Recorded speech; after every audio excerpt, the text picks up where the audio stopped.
an annual event. An annual event for Davis County Fair Agricultural Heritage Festival.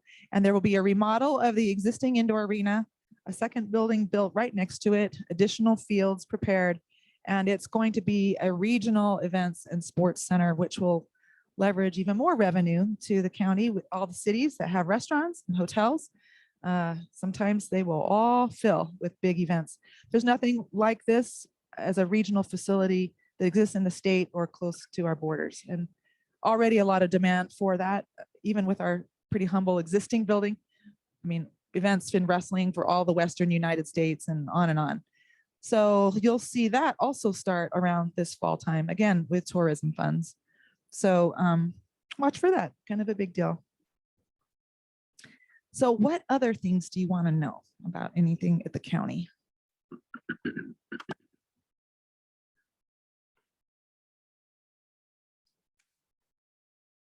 Council people, anything? Commissioner?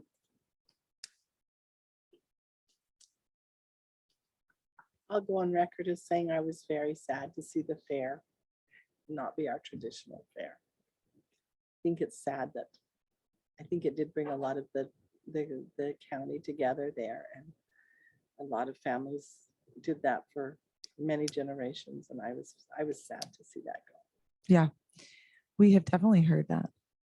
And like the carnival stuff, you're sad to see that go, or the more the traditional? No, more of the traditional. Yeah, well, that is all intended to stay, but people will have to get used to the new location in a different time of year. But yeah, that's been a thing. I have heard that's not the department that I supervise, but they wish that they could have done a lot more outreach so people could understand the traditional aspects will live on. So if you didn't have a chance to go, I love feedback for future years, and they're taking feedback back and input in that department. So please feel free to share this or that that you loved and that others loved from Centerville at that. Tell that department. And the director is Jessica Merrill. Okay. You could also send it to me and I would make sure that they get it, because they have a committee and they want everything that people have loved. It probably just won't have the carnival rides, but everything else will be able to still flourish and hopefully be unique to Davis County. Yeah, thank you for that input.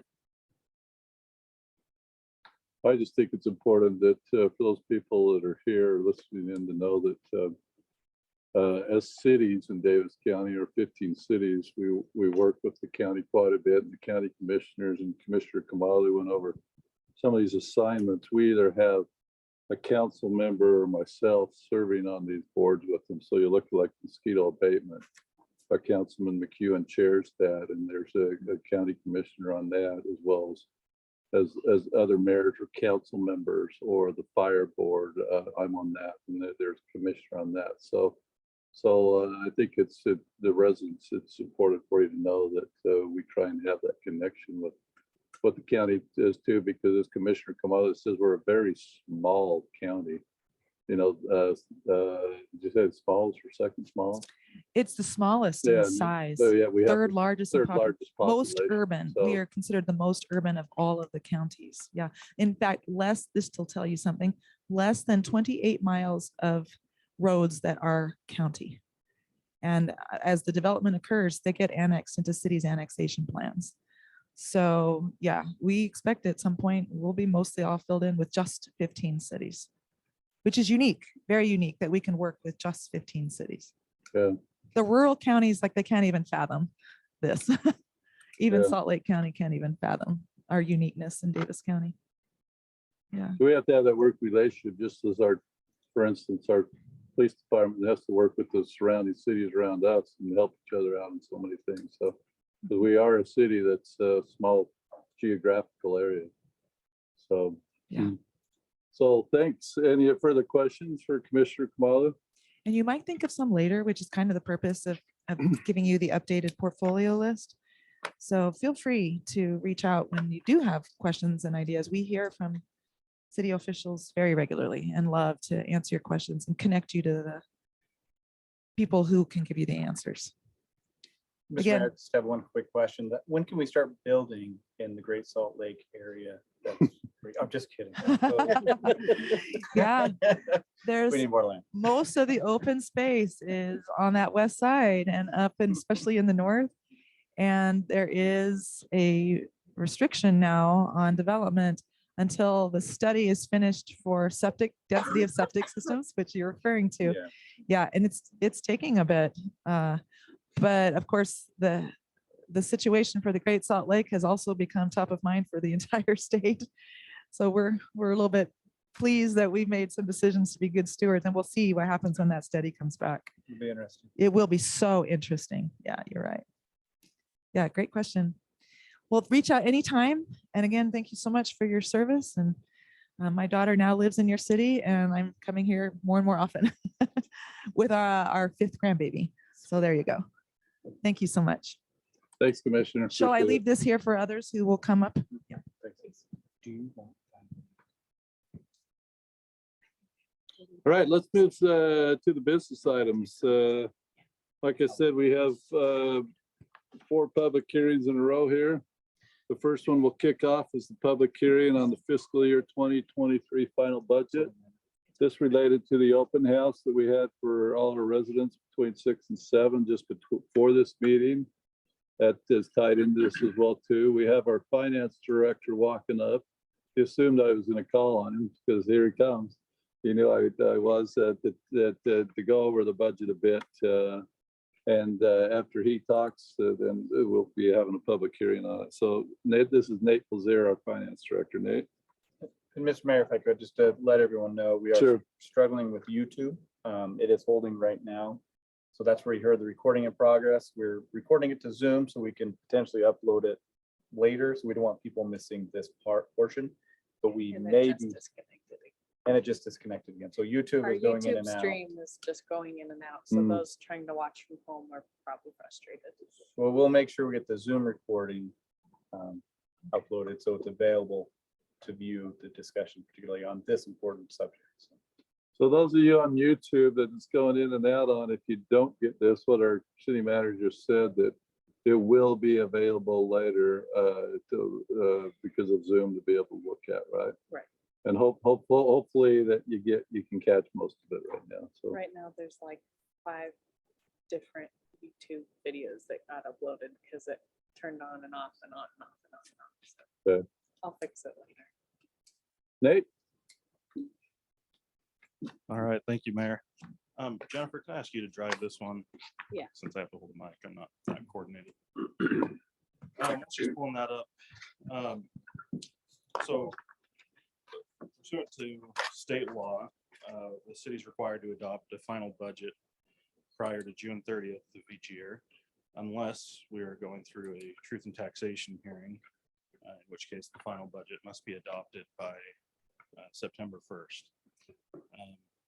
As we've previously met and discussed, this budget does include a truth and taxation hearing. So tonight we're asking you to adopt the operational budget that will get us through the truth and taxation hearing and then we'll adopt the final budget after that hearing. All right.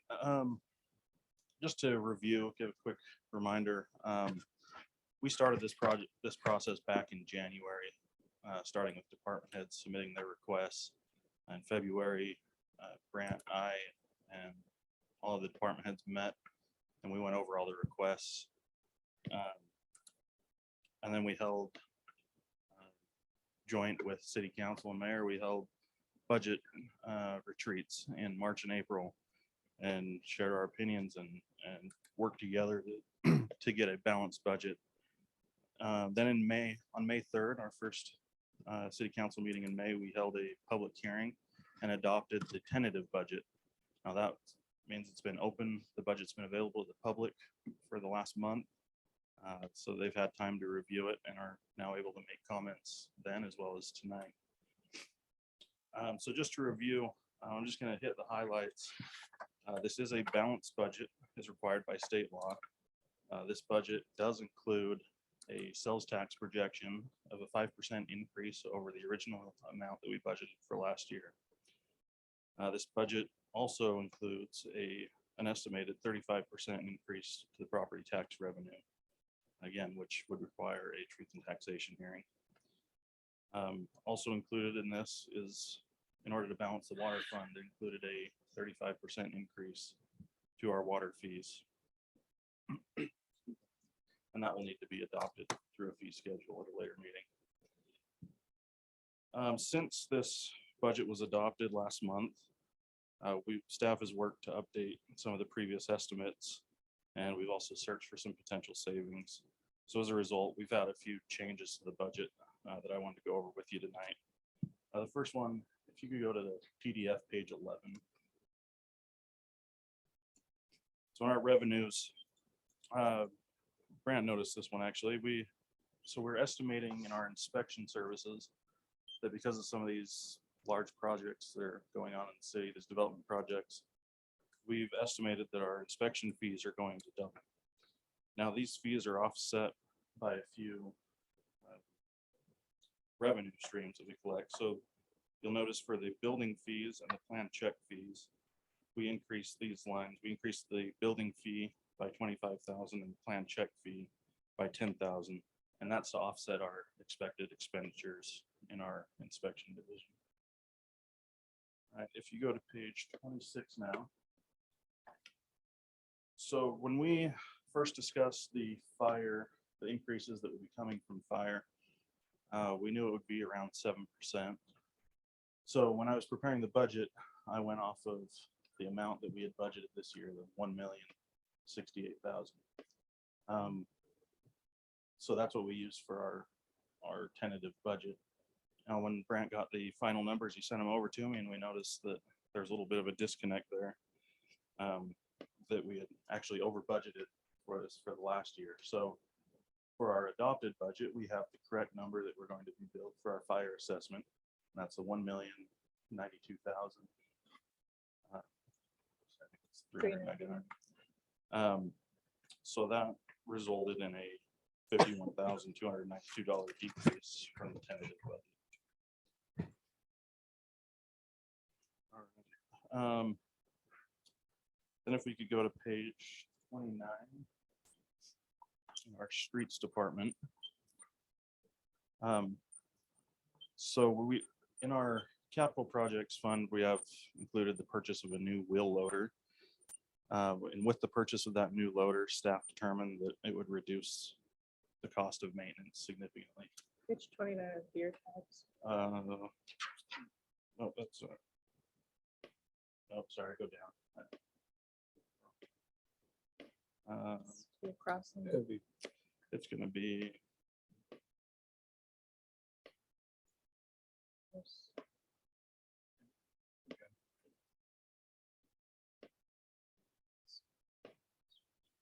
Streets. page 36. Yes, bro. Slowly. Okay, so sorry about that. So notice on the maintenance line, they were able to reduce this $19,000 from our tentative budget. And that's due to savings that we would get from the purchase of the new wheel loader. 4410 to 56. And then if you look at line 10, 4410, 486, the paint striping,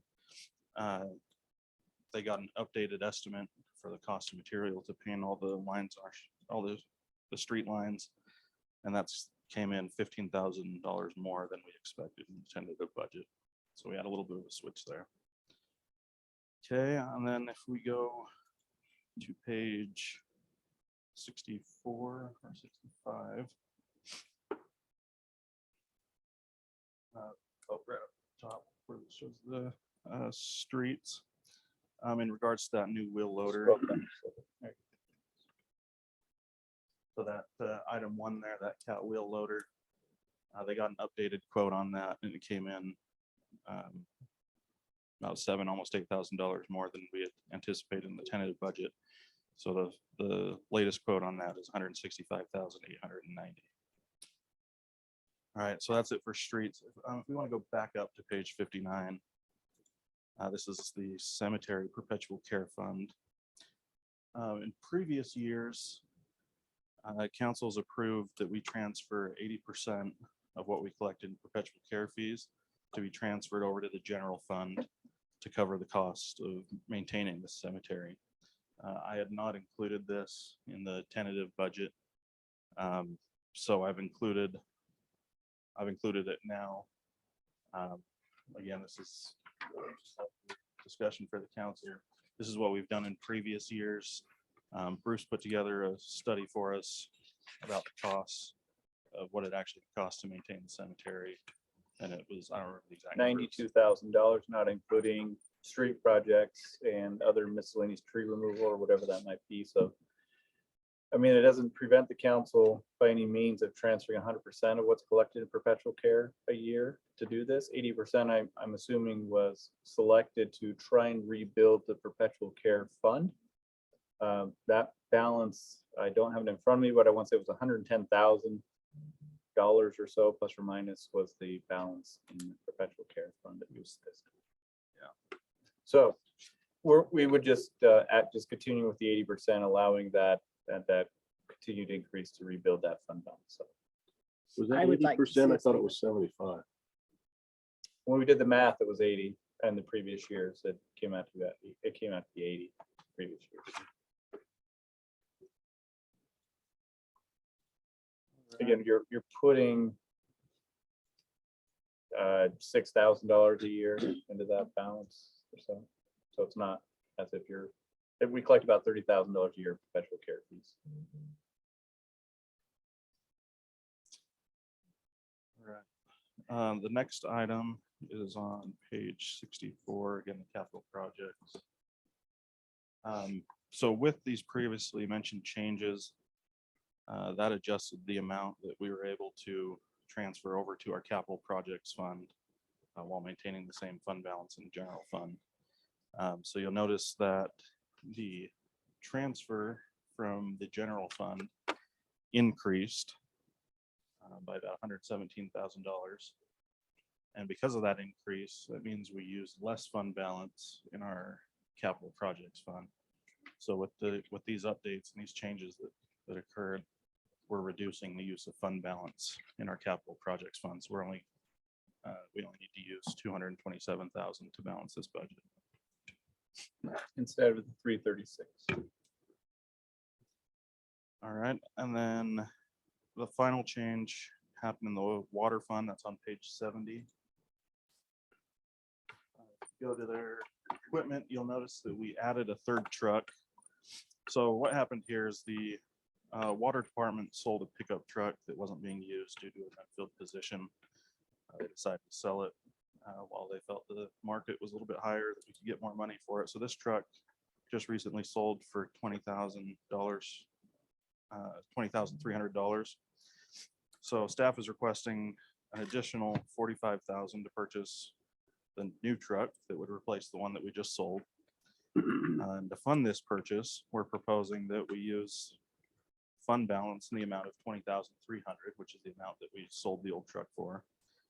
And then the remaining amount needed would be adjusted from our city projects and our capital projects line, and moving that excess amount up to the capital equipment. So anyway, those are the changes that have occurred since our last public hearing a month ago. And again, before you tonight, you have a balanced budget. I'm open for any questions. Council, any questions on those changes or anything else before we look to go to the public hearing?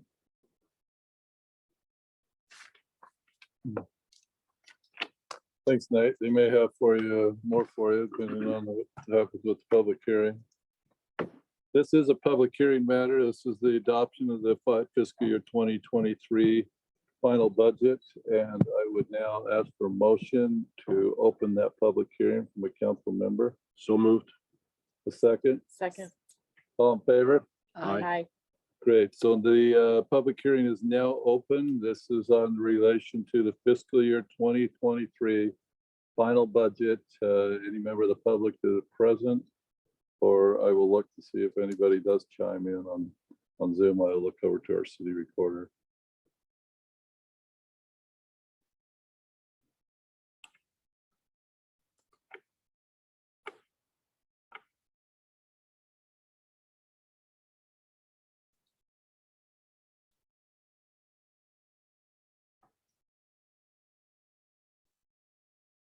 It'll be online looking like they're showing interest.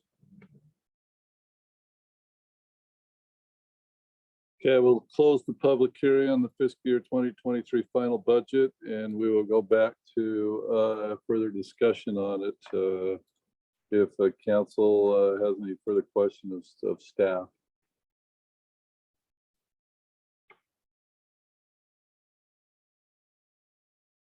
Are we going to allow written comment through a certain date? You could make that an emotion. I just am asking because I'm new. I think the suggestion was to table and continue the public hearing to the next meeting on June Okay. 21st. Yeah. And with that, people would be able to provide written comment up until that. During that time, and they submit written comment to city council, city manager, various emails if they want to. Easiest would be the city recorder, but Okay, that way it can be compiled and okay, put together in the packet for your review and consideration. okay. Well, I'll make a motion that we table, keep the public hearing going until our next city council meeting on June 19th, 21st. 21st, sorry. I'll second that. Good enough motion? You look, So we will also notice it as a public hearing for the next meeting. is that what the Okay. motion is? Yes. Okay. We have a motion, a second, further discussion? Okay, let's do a roll call vote. Councilwoman Aye. Meekum. Aye. Aye. Aye. That motion passes 4-0. Thank you. Let's go to item number 2. This is also a public hearing item. This is on the compensation schedule on justice court judge compensation, which we're required to do on a yearly basis. And Nate's bailing me out and popping up and going to talk about this as well too. Right, Nate? Yes. All right. This is actually Jacob Smith's item, so any hard questions, you have to save them for him. I'll be happy to answer them. Brand will take them. All right, so before you tonight, you have 2 separate items. One is an ordinance updating the Centerville positions and compensation schedule, and another is a resolution fixing the compensation for the municipal justice court judge. So each year, the city updates its compensation schedule, makes changes to its positions and ranges.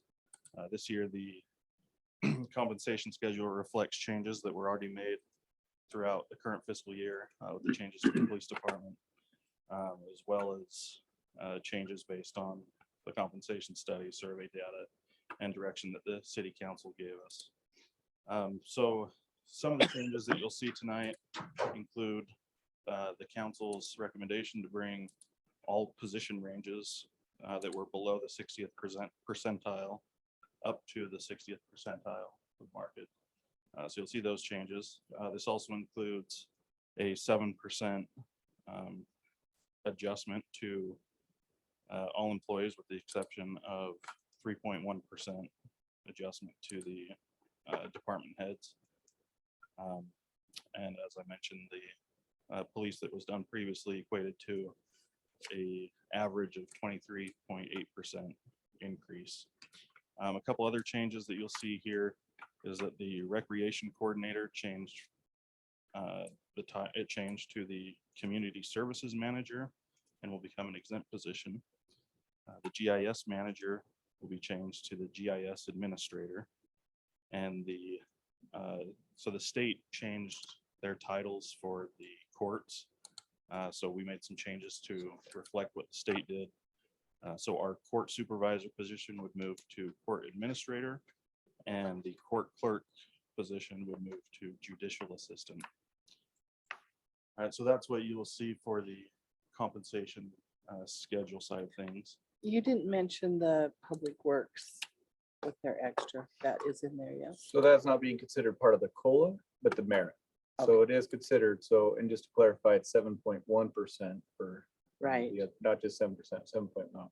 So on the public works side, it gives Mike some flexibility to recognize that as merit and how that should be distributed, unless the direction is it should be considered automatic for each position, then we're happy to do that, but we still wouldn't recognize it as COLA per se. Because, right, it's in addition to, we've brought them into the 60th percentile with this already. So there's a couple ways we looked at it, and that was automatic, that increase, that 4%, they would all receive it. And then the merit still only that 2% for all employees, including public safety. And that's where department heads have that flexibility to reward high performers and such, and have that conversation with employees during their performance evaluation. So we didn't really get clear direction on how that should be applied to public works. If we wanted, say it's 4% automatic for all public works employees, filled employees, I should say, because there are a couple of positions that are not included in that.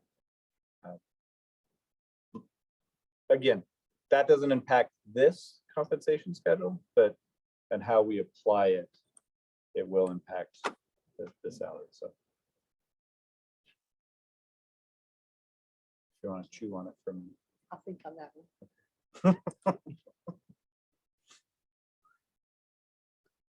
one. So then going on to the second item regarding the compensation for the municipal justice court judge. So each year, the administrative office of courts provides the city with an updated workload number and the salary range that's set by the state legislature. This year, the workload came in at 35% of the workload of a full-time justice court judge. And then which would set the salary range from 32,410 to 58,338. Generally, the rule of thumb is that the justice court judge receives the same or the average increase that all city employees receive. Now this year, the maximum salary is set by the state, came to be 58,338, which represents an 8.9% increase in pay.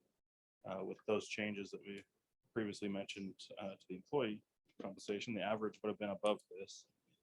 So the judge's compensation, the maximum it could be would be 58,338, and that is the recommended compensation that's before you tonight. So that's all I have. If there's any questions, I can answer.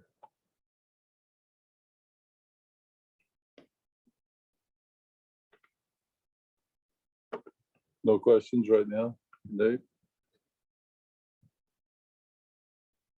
These are items obviously on the final budget previous and the compensation schedule. As Nate mentioned, we've been chewing on for a lot of time. The justice court judge, what that might be a little new to you, but obviously it's been in our packet since Friday. So our judge is going from 32,000 to 58,000 a year. No, that's the range set by. All the range. state. Okay. So that, I believe it was an 8% change Okay. to max him at the 58,320. Yeah, so the state they set the annual salary of a district court judge, which then affects the salary for a full-time justice court judge and gives them a range. And then they look at our workload in our court for a part-time judge. And there's a calculation. So the state determines what the range can be. And then again, we normally adjust that based on the average adjustment that all employees throughout the city get. But again, this year it puts him above the max, and we can only pay him the maximum as set by the state. And we'd have to include the police department wages. So based on the weighted number, it would probably be more in the range of 15 to 18% if he wasn't being maxed out. How do they work with this workload case? Number of cases? Never a cases that go through the court. Yeah. So they said here, it's the percentage of workload of a full-time judge. Yeah, so it's based on case numbers. It's compared to a full-time justice court judge. All right, we'll look for a motion to go to the public hearing. This is for the compensation schedule and the justice court judge compensation. So moved. Second. We have a motion to second. All in favor, aye. Aye. Let's go to the public hearing that is now open for on these matters.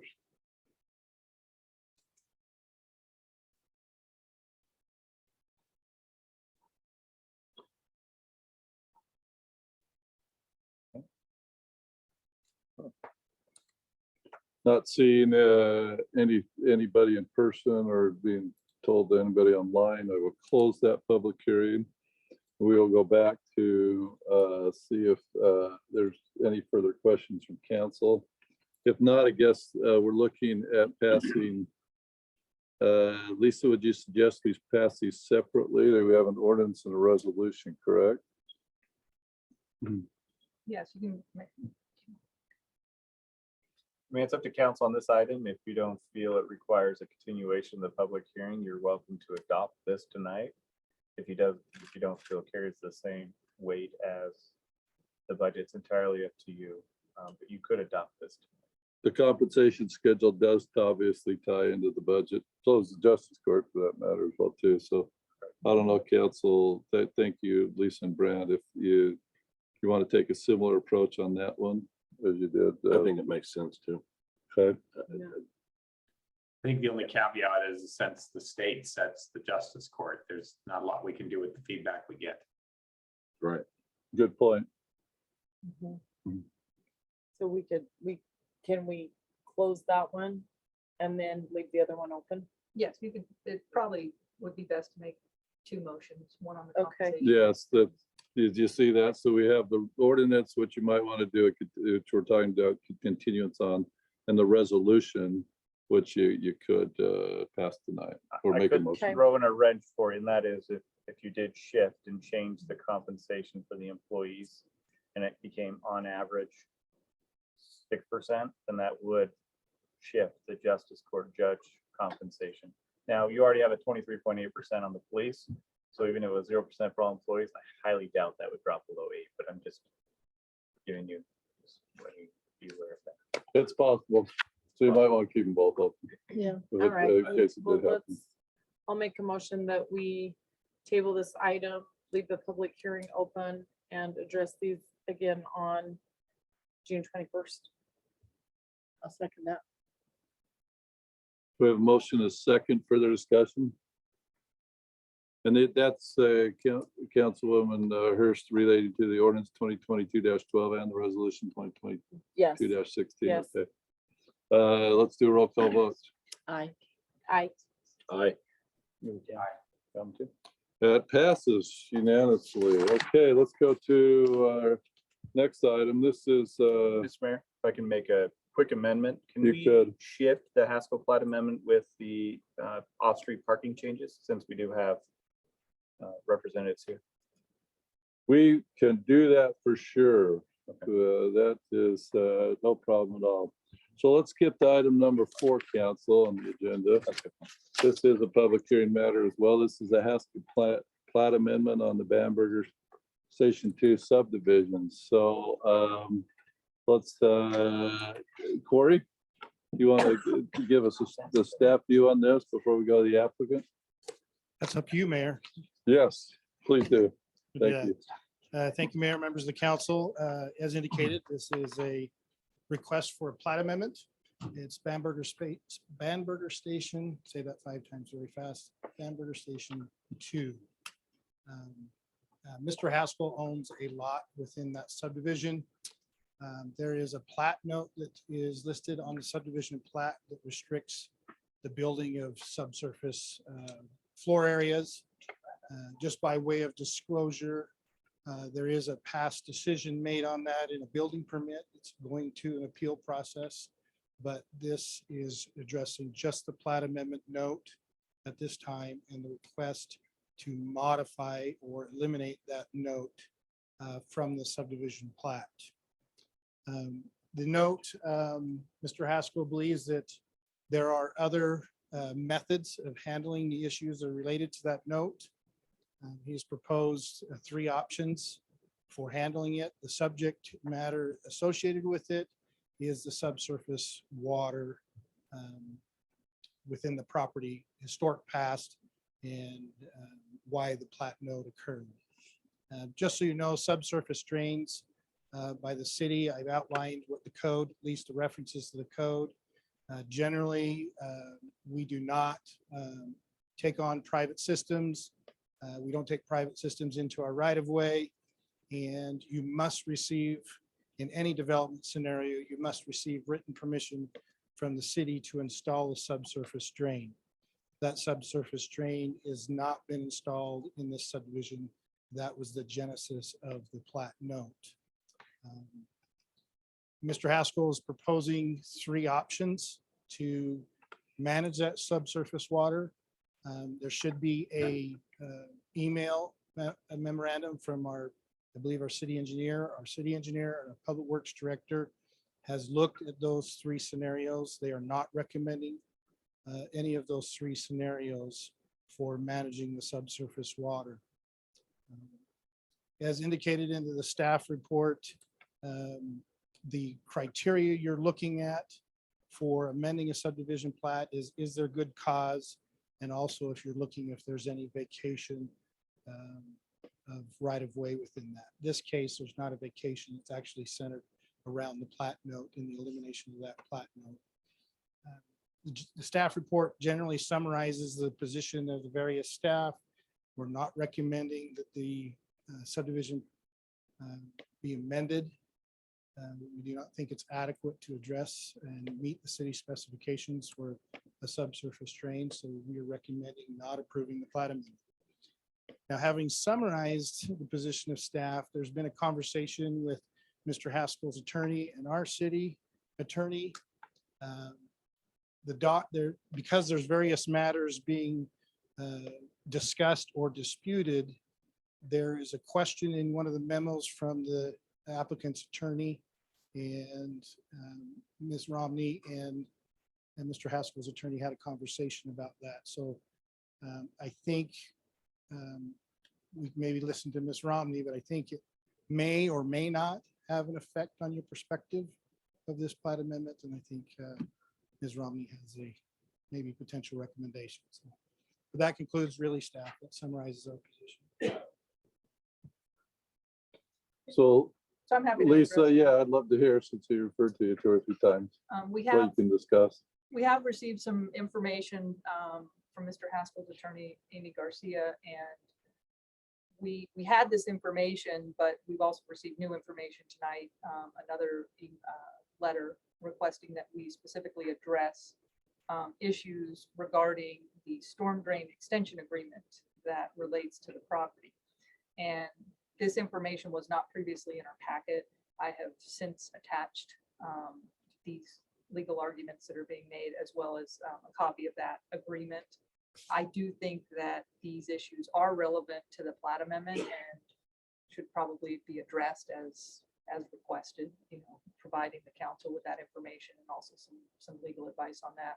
So, but I would like the opportunity to review this, so I would recommend we table it, but we would like to still hear all of the information because the applicant may have some additional questions that you can address staff to look into prior to taking action on this. So. Okay. Questions for staff or Corey or Lisa before we give the applicant a chance to present? Applicant, want to present? Thanks for being here. Thanks for having me. Just introduce yourself if you would for the record, where you're from. Yeah, my name is. And if you'd, sorry, if you'd grab that mic there, is that working? Is it on? It's on. Okay, good. My name is Amy Walker. I am counsel for the property owner, Guy Haskell, on this plat amendment. When we applied for the plat amendment, we listed 5 different points of consideration, and one of those was the subdrain extension agreement. Another was the fact that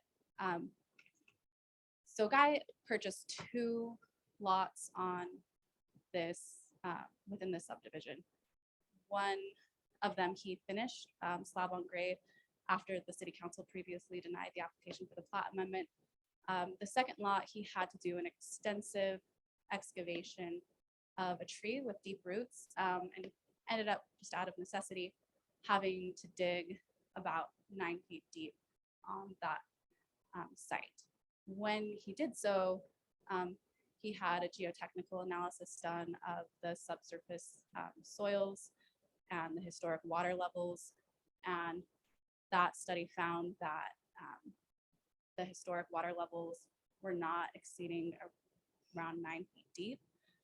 So that was the primary factor in bringing this plat application or plat amendment application again, where it was previously denied. We did propose some subsurface drain designs because that seemed like one of the possible solutions, but I think that is putting the cart before the horse a little bit. I think this city council should consider removing the extremely strict plat note that is there at this time, based on also new information regarding, as Lisa mentioned, the subsurface drain agreement with the neighboring property Florentine Villas, but also the new information regarding water levels. The last time water levels were assessed by the city when the plat was passed was in 2002, and we believe that the conditions at the site have changed substantially since then. Guy's engineer is here as well, who can give some more detail as to kind of what might be feasible there. And as Corey mentioned, we would also consider an amendment or a change to that plat note. I think kind of hanging it all on the subsurface drain issue isn't necessarily the right approach. And I also want to mention too that removing this plat restriction does not, give the applicant any rights that aren't, doesn't give him any rights above what the ordinances require. He would still be required to meet all of the standards in the subsurface drain section of the city code. So, the concerns of what are the proposals for those subsurface drain plans are, those concerns don't just go away if we're able to remove or revise the plat restriction. Any questions for me? Questions? Nope. For the applicant? Or their counsel? Okay, So when you say that you don't think that that Guy would still have to follow the sub-drain requirements, you're suggesting that he wants to do one of those three options that were presented by your engineer.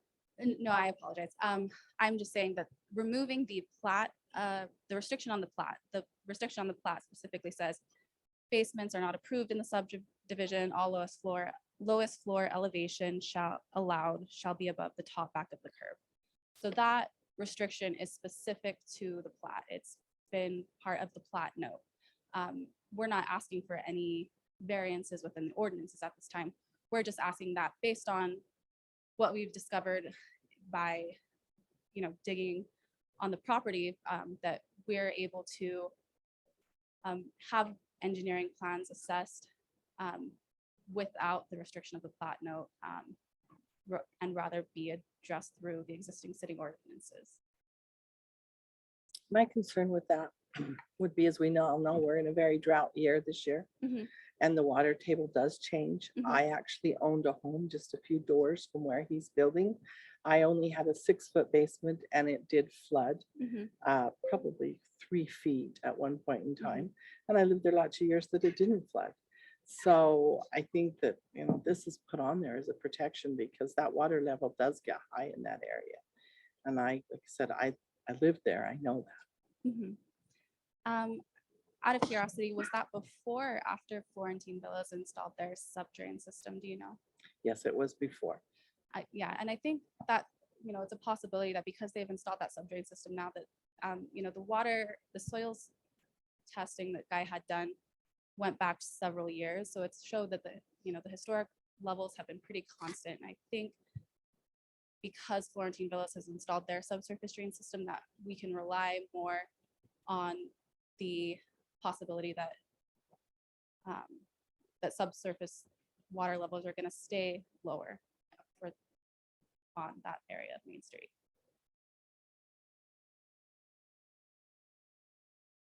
Question for applicant, more. Corey, are you going to respond to that or something else? I want a response to that, what that Florentine Villas does exactly do.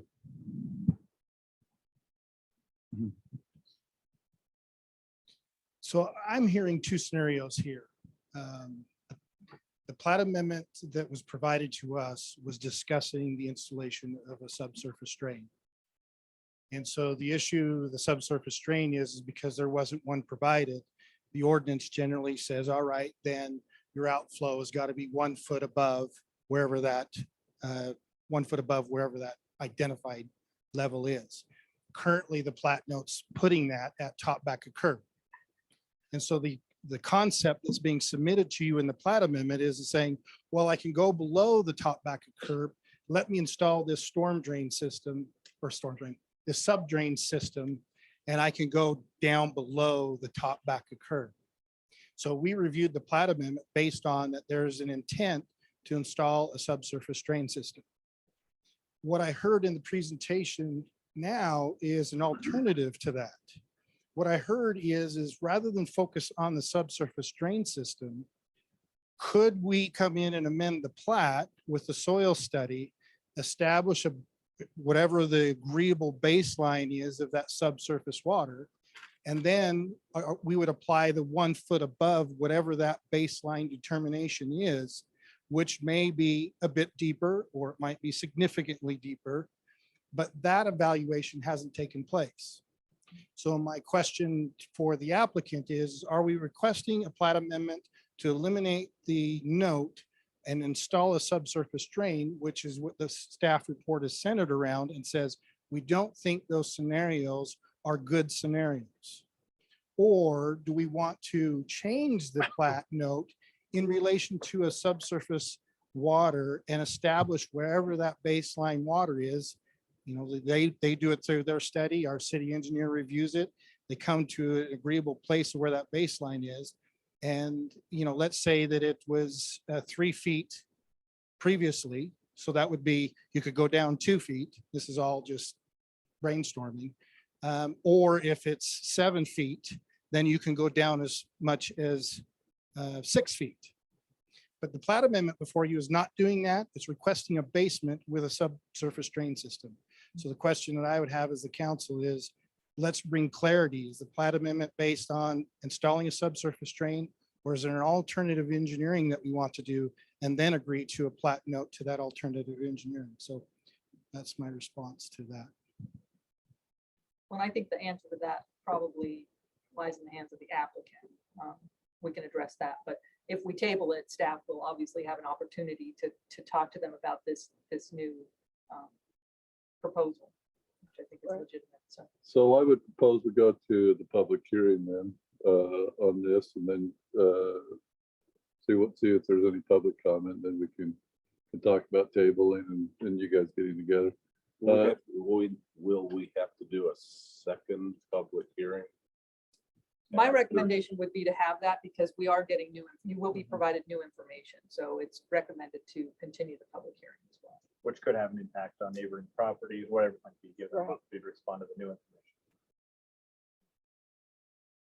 But we still would want a public hearing now and just. Yeah, they're saying to open it and have it Leave it open. continue it as opposed to, Yeah, I was gonna say just postpone. But I won't argue.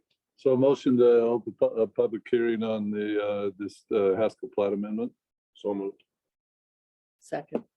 All in favor, aye? Aye.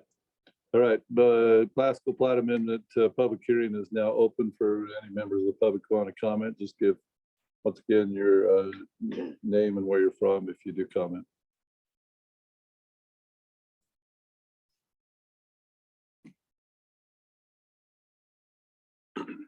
Seeing no, There's a motion to close the public, or to continue the public hearing until the additional information has been provided. Second. okay, we have a motion to continue the public hearing till additional is provided, and second. Can I do a aye vote? I'm gonna offer a thought there, on that though, why are we having it open-ended? I think we need to put a time limit on this. I've never heard us have it, let's extend it till we get information. Can we kind of time box this a little bit?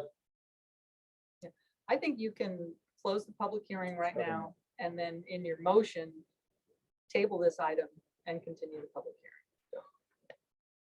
And to the next meeting if you want, and we can provide that information. Okay, so do you want, Bill, do you want to withdraw that motion, then I'll close the public hearing and we can go that direction? Yeah, I'll withdraw the motion. Okay, so the public hearing is now closed. And we will go to, if there's any further questions at the present time for staff or applicant. I don't know that there is, but if there is, want to give you that chance. Since I don't see any, then let's go to state that motion that one of the council members. Did the applicant want to respond to anything? Anything further? Applicant, yes, you do have response time. I'm sorry. If you had anything else. If the public says something, then I usually give the applicant the first chance at it, but yeah, we're fine about giving you that opportunity too. So nothing further from the applicant or the staff, it sounds like. So motion from council. Make a motion that we table this for consideration after staff and the petitioner have been able to get together and resolve the additional items that are in contention And I'll continue second the that. public hearing. and continue the public hearing at that point in time. Second that. Motion second, further discussion. Councilwoman Meekum, Aye. Aye. that passes unanimously. Okay, let's get back. Thank you for being here and spending time with us. Let's get back to item number 3. This is our last public hearing for tonight. This is a public hearing on zone code amendments related to off-street parking changes. Corey, you staff that's going to present on this?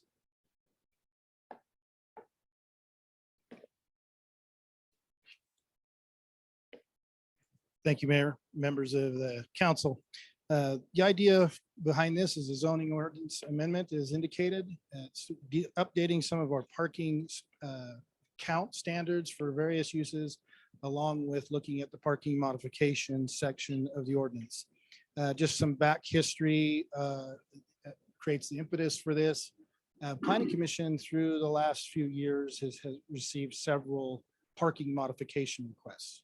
And they range from examples like the Legacy Megaplex Theater area where they have some cross parking and there's some different uses.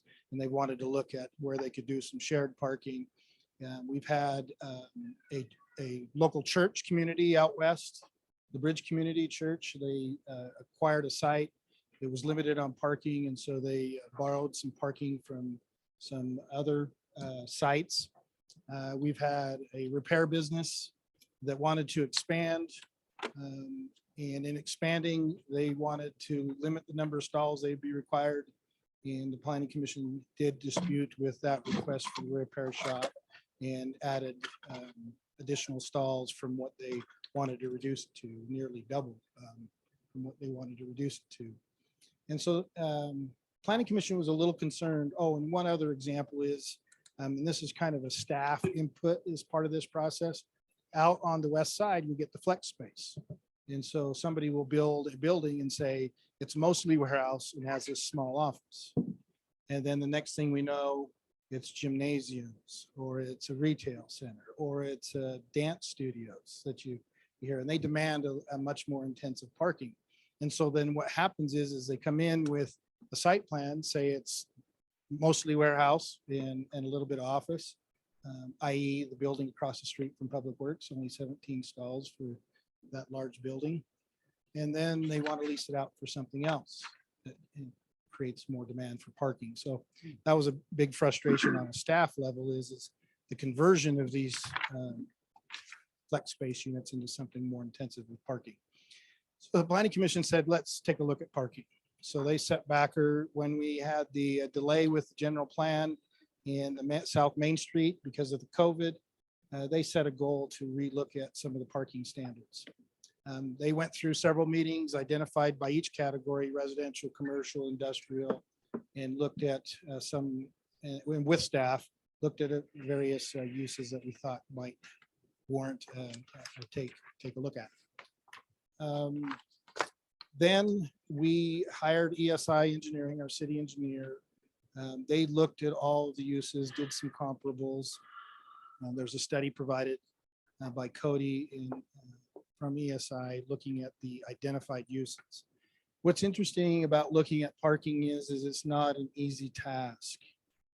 If you look at a lot of other cities around us, compare us to the other cities, about 50% to 2/3, planning commission, you decide, zoning administrator, you decide. It's an interesting thing to pour through their ordinances and try to find how you relate and what other cities are doing. So I found that interesting. Centerville is pretty aggressive on looking at the number of uses compared to our surrounding community. But we also then can, in certain circumstances, require a parking study.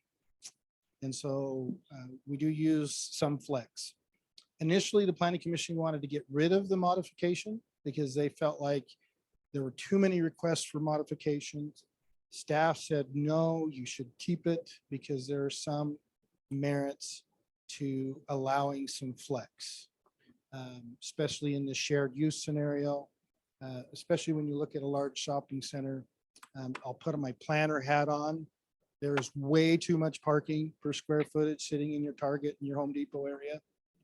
I know that everybody likes the parking. I know that the Walmart, Sam Walton had the vision in the rural areas that you're going to come in all over from this large county and we don't want you not to have a parking stall to come shop at our place. And so we have these large destination uses and they put in a lot of parking, and here it is, the sea of parking. As you look at modern evolution of what we're doing, and as you look at Centerville City, and we're constrained on that 2 mile wide, 3 mile long corridor of I-15, and what people have said since I've been here since 2004, we're already built out. Yet our building permits keep going, but that's just my fun and tongue in cheek on this. I get a chance. We are built out, but we're also redeveloping, and we'll also move in the future into redevelopment scenarios. Maybe not today, but we're going to move into that. As you look at changes in the economy, my advice to you when you put on your planning hat in the future, more square foot per building is going to be more cost effective than putting it all on asphalt. And so as we look at redevelopment, as we look at our economic engine in the city, until we change in Utah that is generated out of the tax revenue, that's where most of your revenues are coming from, is the sales tax. We need to look at our economic areas. So the Target, Home Depot shopping area can be refilled with some square footage and dedicated additional uses. Hard part is, what is it? What's going to be built? Online shopping. Just a tangent. Heber City did a study on where the revenues are coming in, and now all your residential areas are generating revenue for the city. Online shopping and delivery is competing now in your residential areas. So now residents is a component of where your economics may be coming from. That's more of a latest thought on online shopping because we don't know where it all land. With gas prices going up, I don't know. But think about that as your parking. So there are elements to think about: reusing sites, sharing parking, cross parking, and that's my long tirade of why we should keep the modification parameter in there. But the planning commission wanted to tighten that up so it wasn't so easily to come to them and say, hey, I need 10 stalls. How do you dispute that? And so we've done two things. We've looked at the parking ratios for those particular uses you see in the ordinance, and we've looked at the parking modification to kind of tighten the parameters up. One of the errors pointed out to me by a council member yesterday, Councilmember Meekum. There is a clause near the end in your parking, I think it's not the last three sentences, if you look back up on the page above, where it says, we're not supposed to reduce it. I said, reduce it more than 70%. It shouldn't be reduce it less than or more than 30% or no less than 70%. Because the way that's written, you could have a 100 stall requirement and get out of 70 of them. And we want it to be the inverse. You can get out of 30 of them, but you're going to do 70. My fault in putting all the language together. I'll take the responsibility for that. So that's one area that definitely an edit to what's come to you should take place. With that, I think the commission did a fairly good job. There's some reduction in parking. There's some additions to parking. The biggest changes you're going to see is moving from per seat to a square footage. That came out of the recommendation of from ESI Engineering. Again, it was hard because you have traffic engineering manuals that have good identified use data, but a lot of it doesn't. And so he took in some surrounding cities. In his experience, he looked at several sites that were brought up in Centerville, particularly like the flex space areas, and did his recommendations off of that. So I don't really see much changing. What you see from our existing code to what's being proposed to be amended will match pretty closely with ESI Engineering's recommendations. There is a difference when it comes to the flex space warehouse. Those edits were modified. I think we should be doing, hey, you just can't come in with a large building and a 2 square foot office. We're going to treat your first, I think, is it 15 or 20,000 square feet? We're going to treat your first 20,000 square feet as a substantial use and get the parking with it. And then we'll reduce it when you get above the 20,000 square feet if you're really doing warehouse. And then the parking modifications were not reviewed by ESI Engineering. Those were tapped out between myself and the Planning Commission for that language. So that's the presentation. We're recommending you obviously update it, but hit me with your best shot. Couple questions. First question, when I look at this proposed zone text amendments, the 12.52 parking loading by auditorium, church, club, you say ESI came up with that? One Yes. space per. Is that a standard throughout the state, or is that for our city, or did you, how do we come up with that? There's again, the two places the primary looked at was the Institute of Traffic Engineers has some Okay. modeling. So if you look at their study, he'll call out where there was strong data and where there was marginal data. And he took those two sets of it, and then the marginal data, he primarily started looking at his examples around his experience here in northern Utah, including sites in Centerville. And so he made some educated guesses on what he saw out there in the field. Okay, and then the second thing, you made a tongue-in-cheek comment, or maybe it was totally meant, about how much parking we have in some of our big box stores. Okay, and I've heard from council members over the time, hey, let's do some of our events at those box stores. We can't really take away their parking though, can we? I mean, if they want to build a parking lot, they can build a parking lot, can't they? Well, hey, planners just walk in and do whatever they want, right? Yeah. Yeah, no, we can't take it away, but you can incentivize it. You can look at reduction in your requirements, and the market can try to respond to that. Some of these areas are located in the RDA, so you have tools to look at in your RDA for redevelopment to incentivize it. You can also use your use categories. I think the hardest part for me as a planner, good thing I'm retiring in the next little while, I keep saying, how do we take and step back for a second so it makes some sense, because I'm not making sense in my own head. 70s, You had your mall. That was the retail temple of retail, was your malls. 25 years later, big box. As of late, online shopping and Amazon. We don't really know where we're going in the sense of 20 years from now. It only took 25 years for malls to come out of vogue. And then cities had to spend some time on how do we redevelop. Look at Layton Hills Mall and its aquarium and its flight simulator. They're trying to rehab that space into the entertainment world to some degree. I don't know if Amazon's going to hold on, but we have a major component of our commercial area is those big and medium boxes. We do. If they start going dark for any reason, how are we going to redo those sites economically and beneficially to the city? And that's where you start looking at your use list and ideas that you can enhance your commercial areas, whether that's going to a mixed sector use like they did at down in Provo at the University Mall.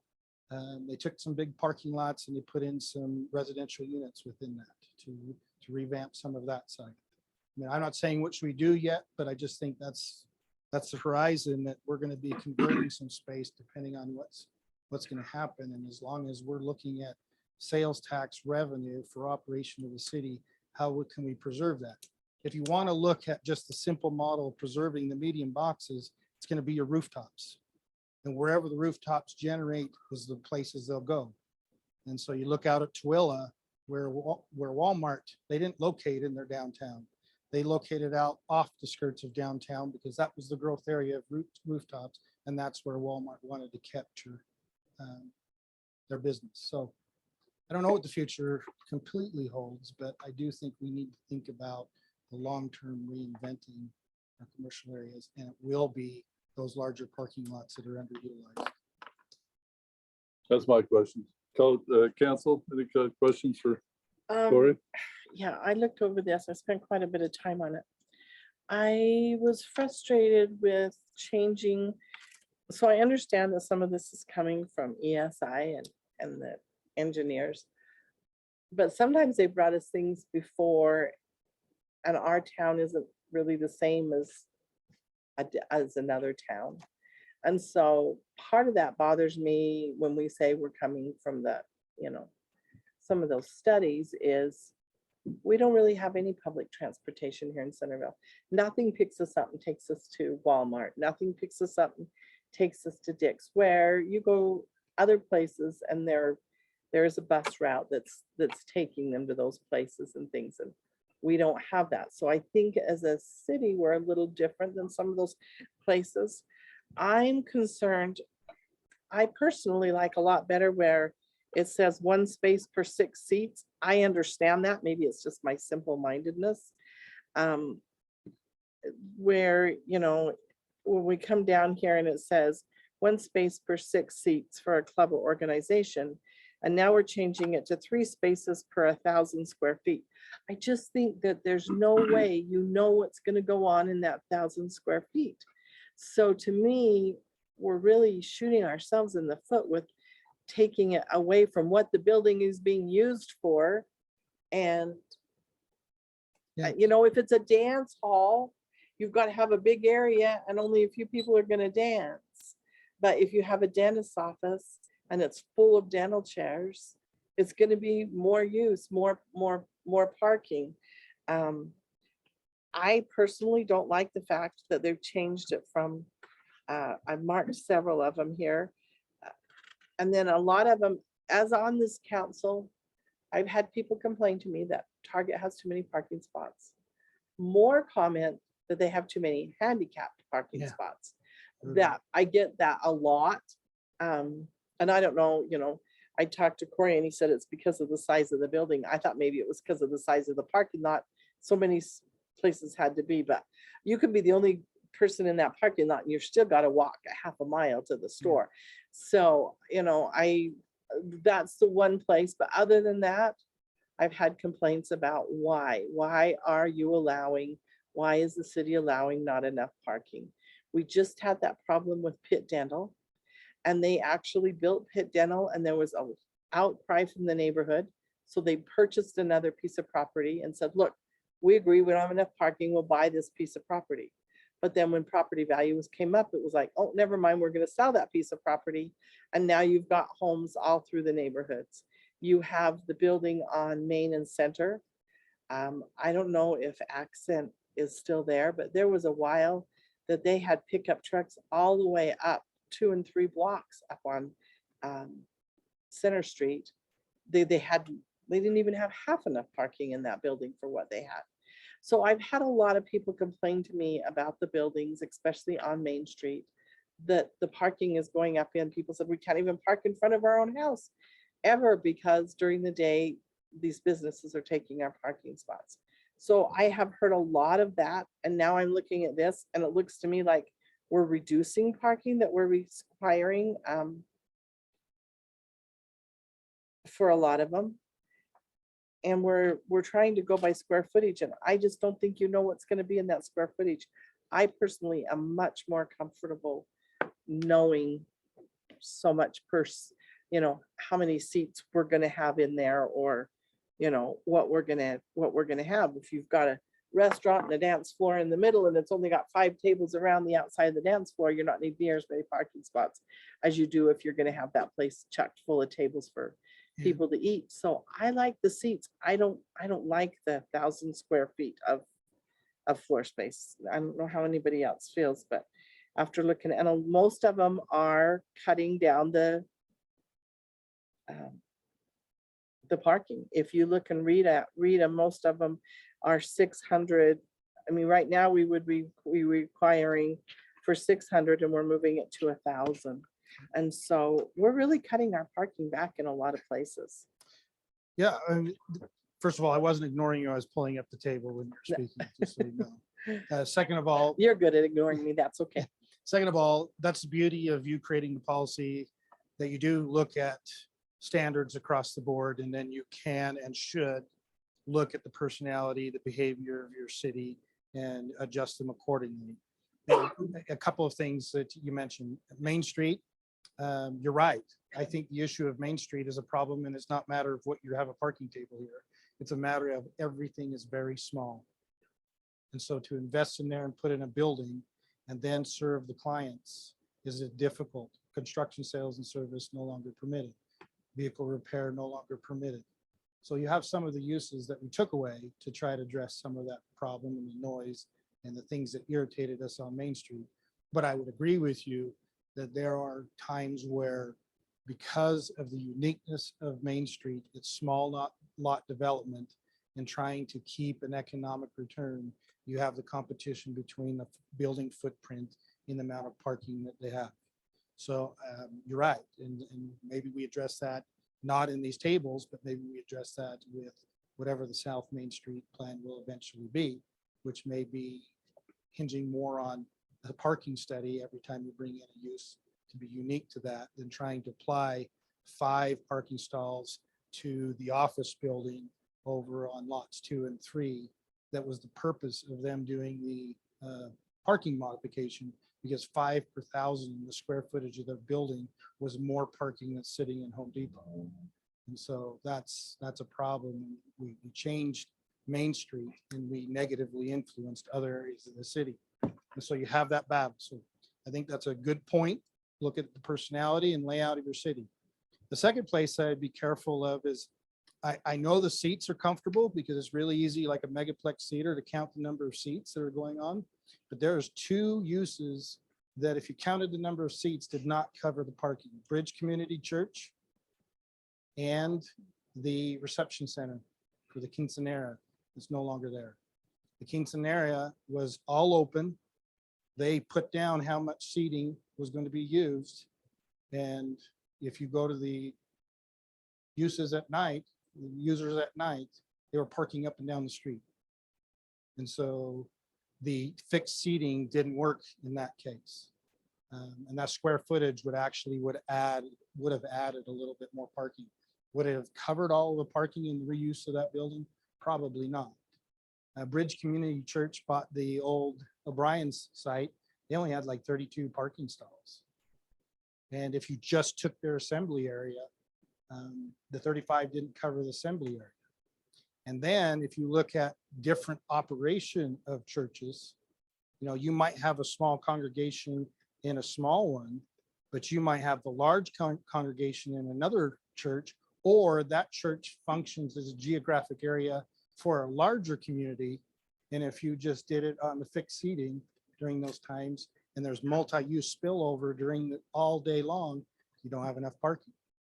It looks to me like almost all of these are requiring less parking. I mean, I think a lot of them are just converting the square footage to. but most of them aren't. I mean, this is one There are space. some reductions. Based on General square footage. office is one space per 200 square feet. So 3 spaces per 1,000. Well, that would only be 600 square feet that would have needed Right. 3 There spaces. there is So, some but reduction. I think that's 90% of them, from what I looked at, were downgrading. Here's a shopping center, 1 space for 250, and now we're 3 spaces for 1,000. So we're downgrading there No, again. I'm not contesting the downgrade. We have a number of them in there specifically because the intent is to reduce that demand because it's not being used or not needed.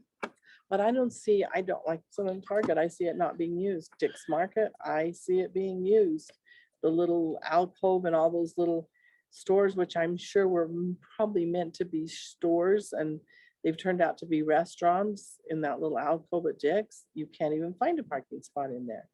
I've been there busiest times. We can put fireworks there during the summer and still have parking that's available. Is it more used than the open space of that? Yes, but I haven't heard yet anybody ever being turned away because they couldn't find a parking spot. Well, I don't know, I inclined to agree with Robin. There's times, I guess one of the questions or one of my thoughts is, would it be possible to take 20, pull a number of the more high profile locations in town and see what the requirement is under the old, what the requirement is under the new, and try and get a feel for it? It's always possible, yes. You want to spend the time and the money to do that. I get a little confused about some of the discussion because as I brought up with Corey with Target and Home Depot, Walmart, they bought all that land. They put in plenty of parking. What are we talking about regulating their parking for? Yeah, sure. We'd like them to take up less parking, but they can do that if they want. They're over exceeding our specification, they're over exceeding handicap. That's what they got the right to do as a private business owner. I mean, Yeah, there's somebody. I saying- don't even know why that even comes in discussion, although it frustrates our residents, but they shouldn't be frustrated at us. Yeah. That's just what the business wants to do. Yeah, I mean, you have some cities moving to a maximum amount for uses like that. You can't put in a sea of parking. We'll cap you at 125%. And so that's an aggressive, which would be a opposite of what you're arguing here. You also have the issue that, and this is that esoteric corrupted college thing that Councilmember Meekin always gets on me about, we've been corrupted by college. There's significant studies that if you congest the parking in your area, it creates a synergy. It creates a synergy for people wanting to go because there's a reason to be there. There's also created synergy. So an example, I hear this complained all the time and it meets it perfectly. You may not like it, but it meets it perfectly. The road leading into the megaplex, it's a private road. People park on both sides of the street. And people are upset when the snow is there and the cars are parking there that they can't get to the movie theater because they can't get there doing 45. They can get there. They're just impatient for having to deal with the congestion, which makes that street inherently safer. And there's plenty of data that we could dispute from a aesthetic point of view from ours, but from a traffic management, it's out there. And so I think there is some arguments of not having anxiety about parking.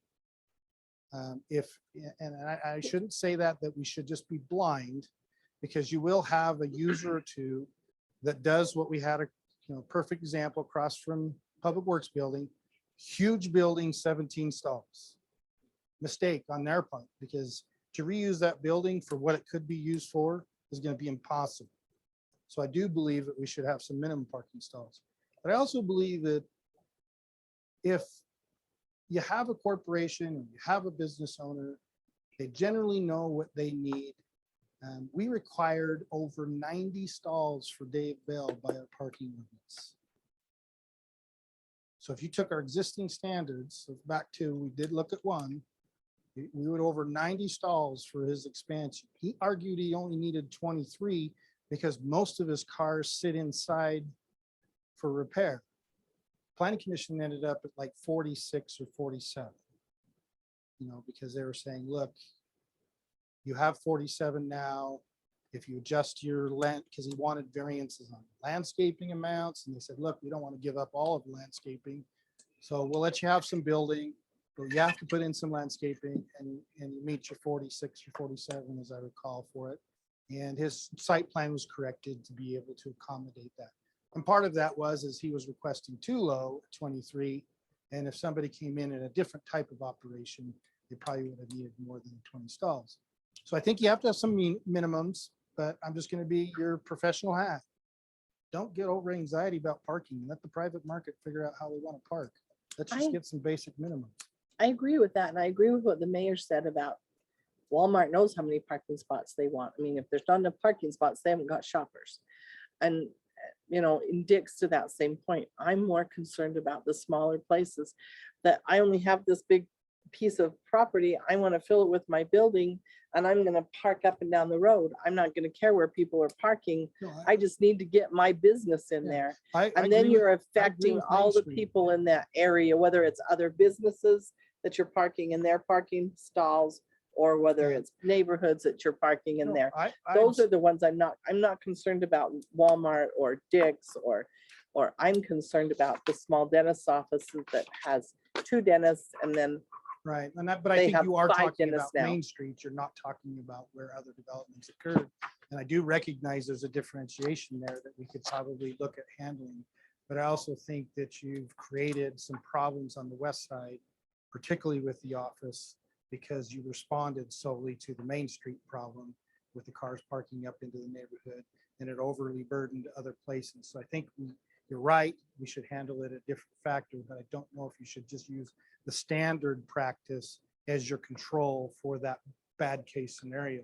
I think we can do something else with an overlay and look at parking with the South Main Street area and address those concerns and rebalance what they're using versus the parking and still achieve your outcome. But I just don't think you should, by standards in your ordinance, respond to a few of your problems and apply it to everybody. Because you still have a lot of growth that's going to happen if that job center comes out to play. And so I think we need to think about that, and then we need to think about, as we look at the South Main Street plan post my retirement. That's for Brant's entertainment. Post retirement, that you can try to address some of your problem issues that are associated with that corridor. Let's see if there's other council members who have questions before we get to the public hearing. So Corey, when I was on planning commission, it seemed like the west side, we dealt with a lot of parking issues. Some too much, some not enough. Of course, whoever was coming in at the time was arguing what they thought they needed based on their use. Do you feel like we have addressed minimum stalls for the west side? I think we're matching. I hear what you're saying about Main Street, but now you're saying that's maybe overly burdened other Yeah, locations. I think we are better balanced with uses that we saw when you use the ITE manual and when you look at the local area, and still having standards that are not subjective like the other cities, where you can go and make this argument that I only need 23 stalls, and the planning commission goes, oh, great, that looks great. I think we still have some good base standards. You know, the example that was frustrating to the planning commission was Chick-fil-A. You know, the drive-through stacking, as you see, changes to 12. Whoop-de-doo-dah. Oh, yeah, that you can't What get they a do off park of in 12 Chick-fil-A, and just like pass getting through out if In you and out do. burger at 12. Yeah. You know, but if you have a drink shop, you know, how many does that have? If you have Rancheritos, sorry, Rancheritos or whatever it is over there, They're not stacked in their drive-through line. Taco Bell is, Arby's is, but the other one struggles to have too many that I see, you know, so do we say Chick-fil-A, you have 400 lane, queuing lanes? And Well, they might need that many. And we base it on the popularity rating off of Google. You got 4.5 stars. This is how many. stack It is lanes an you have. embarrassment. I think you're hitting on a really good point that obviously it's so dependent on the type of business and their business model as well. You cannot compare one restaurant to another. Right. And that's the perfect example of maybe why we just have to do the best we can and have some flexibility with some minimal parking as well as ability to maybe just kind of judge it. So obviously Robin's point of, seats or chairs versus square footage. I mean, we're going off of, I don't remember what the manual is called that Kevin used, but is this the standard? Institute of being Traffic used? Engineers, is that what it's called, Kevin? Thank you. Did it used to be by seats? Is this just, I mean, maybe, is there some of I don't evolving know, I there don't that know we where could- the seating came from, because the code was adopted, I think in its final in December of 2002. Okay. And it was a holistic change to the zoning ordinance as well as the zoning districts. And I am not familiar with I don't believe it was done in-house. I believe it was done externally. Lisa might. Lisa's only about 5 minutes older than me, so maybe she remembers back then. I don't know. I don't remember, but Okay. it obviously came from that. And we've lived with it since 2003. And the answer to the question is we can live with it longer if you want. But the planning commission felt like modification requests were coming in and putting them, in a bind because everybody was contesting. our- And I'm our okay with that standards. part, as far as that goes. I think that part of it's great. And even some of these others, increasing the drive-throughs and stuff. I'm not against it all. I'm just kind of against the moving from seating to footage. And you can go back to the seats. I'm not trying to say it's a sacred territory. It's easier for staff to enforce because we get the square footage of the building permits. We're not necessarily going to get the count on how many dentist chairs are in place until it's too late. Because Right. we're not going to see the dentist chairs. We're not going to see the fixed seating. We're not going to see that till building permit or tenant finish, because they're just going to come in with the shell and label the general area as office, dentist. And so we're not going to get those counts as well. So we struggle to get in and ask how many seats you're putting. Are we having a lot, other than on Main Street, is this broken? We're trying to fix it, but is it broken? Not all of it's broken. There's some breakpoints for those modifications, and I think like the vehicle repair was a problem. We wanted too much. And it was consistently shown that we were requiring too much. But, the fixed seating, we've had problems with the reception center and the Bridge Community Church and getting sufficient parking because we're basing it off of seats. But now we would get less parking. No, because it'd be gross square footage of the building now instead of just the little assembly area in the center. What, like, just speaking of Bridge Community Church, I know they worked out some deals because most of their parking occurs on Sunday, and that's kind of an more industrial area that does not, they had a bunch of agreements Mhm. with property owners to use parking at the various buildings that were all very close, I felt like, Yeah, their definitely position within is, walking distance. didn't need the offsite Right, parking. But there Right. has been a lot of complaints about that since it went in. okay, Am I So- correct? And that was the other issue is we were approving borrowed parking from other places. Based on, hey, I only need this, but I was willing to encumber some for my neighbors because they're being gracious. And if it goes away, what do we do about it? Too Right. late now. So I think there's some better fixes, but if you're uncomfortable with some and you don't feel it's a problem, just keep it the same. I'm not trying to say you're wrong in your perception or you have to do this. But I do think it has made us a significant effort to look, hiring a consultant, looking at specific uses, looking at the ITE manual, and basing it on that experience that we're probably still safe if you made the change. Bill, you have a question before we go to public hearing, or George? No, I'm good. Okay, I have questions, but Robin has pretty well covered them. Not decided how I feel. I would be interested in seeing how the old and the new translate. I- Um, I think that'd be helpful. and Maybe so in a take- few cases where there may have been some parking issues or complaints. Yeah, I think if you have where your concerns, I think it'd be shorten it up to say, these are my areas of concerns. Okay. And we can do those comps and I have mean, somebody just- take the time to do those comps. Yeah, not every single building per se, but maybe just some specific ones that might help us to understand. This is what we required when they put that business in. This is what would be required today based on square footage versus feet. Yeah, we could do that. I don't necessarily have particular businesses, but maybe that's. I have something- 2 or 3, but I'd like to see more than the 2 or 3. I am curious, what percentage of businesses elect to have more parking than the minimum requirement? Can you answer? Almost all of them. Where we have the serious problem is the assemblies. That's where you have your serious problems in the disparity and your flex warehouse space. I'd say the largest place that violates that is, so take the new buildings out at Parish Creek, the white ones with the black fronts. Those were all warehouse with small offices. And you see one warehouse in there. And so they ran out. So what we did when we handled that is, all right, you can do this tennis finish. And you write us a letter that you're banking this many stalls according to our ordinance. And they ran out for the last tenant space in their bank. That's how we implemented the changes of uses that were in So there. what happened with that one where they ran out? He wrote a letter indicating that this is my bank and I clearly understand that I may not be able to use this tenant space.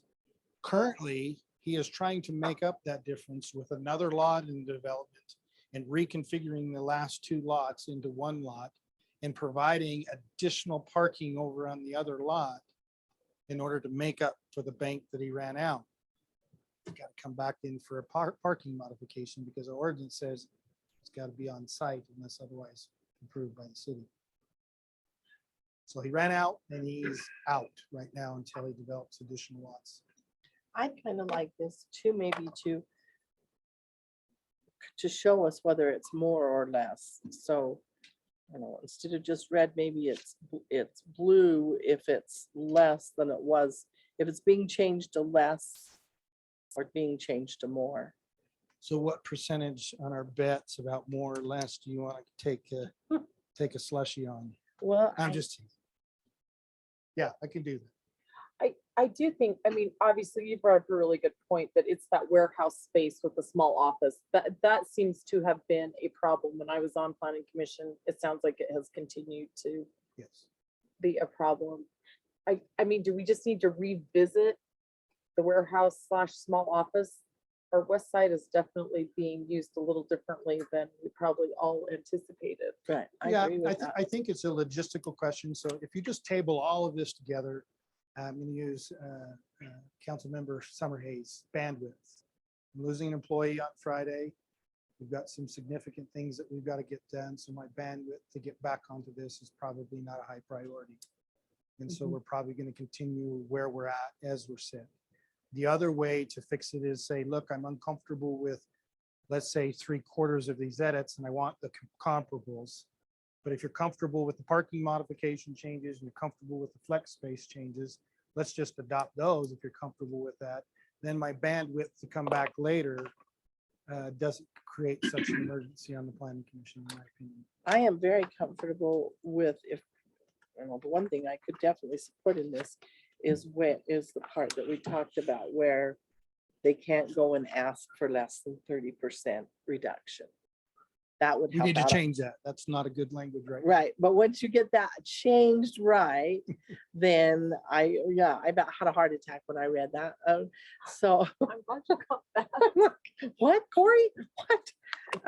Anyway, but so, yeah, I would be willing to do at least that so that it is helping out our planning commission as to what's being brought to them. Because that sounds like that was one of their biggest problems when they Yes, that's, started that's this. their major concern. And, you know, if you limit it that there, that's good because that gives them parameters if anybody comes in again. But I do think from my perspective, the most problematic is the flex office. And we're getting more of that coming in. So if that's not a big question, I'd request you throw that in the mix. And then the other stuff, we can just come back with a bandwidth necessary to give you the comparables and probably most likely going to come in after a moderate income housing report that's due October 1st. And I'm doing that, so it's selfish. I'm not being gracious to you guys. I'm looking for job security. Let's talk about retiring it. Let's do, Sorry. let's do the public, go to the public hearing on this. Yeah, Okay. do I have a motion for that? I'll Make a motion to open the public hearing. I'll second. All in favor, aye? Aye. Aye. All right, so the public hearing is now open, is relating to the zone code amendments for off-street parking changes. Obviously a high interest topic. Yeah. There was our It's public. not until there's an issue, Bill. Then it'll be high interest. At least we have enough parking spots for all the people here tonight. All right, we will close the public hearing and we are now back to what you want to do with this. It's ordinance 2022-13. Get all your questions asked. Do I have a motion somebody wants to make? I would propose that we table this motion for 2 weeks and ask planning department to come back and give us some specific numbers on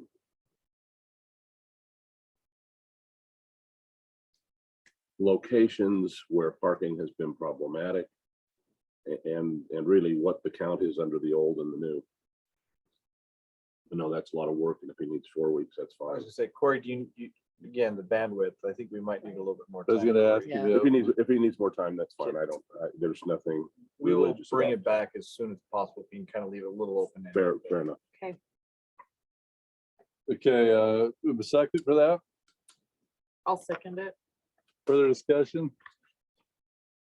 Okay, Councilwoman Meekum. Aye. Aye. Aye. Aye. All right, so that passes unanimously. Let's go to the remediation on the bond agreement. This is Pasture Business Park Phase 3. And Lisa, do you want to address this agenda item? Yes, thank you, Mayor and Council. You have before you a proposed remediation bond agreement. I don't think we've done one of these agreements before, but it was created for this situation in the Pastures Business Park out there on the west side. The Planning Commission recently approved Phase 3 of the Pastures Business Park to allow for another building and related site improvements. And so that was approved, but then the city found out that there were some inappropriate fill material placed on the property and on adjacent property.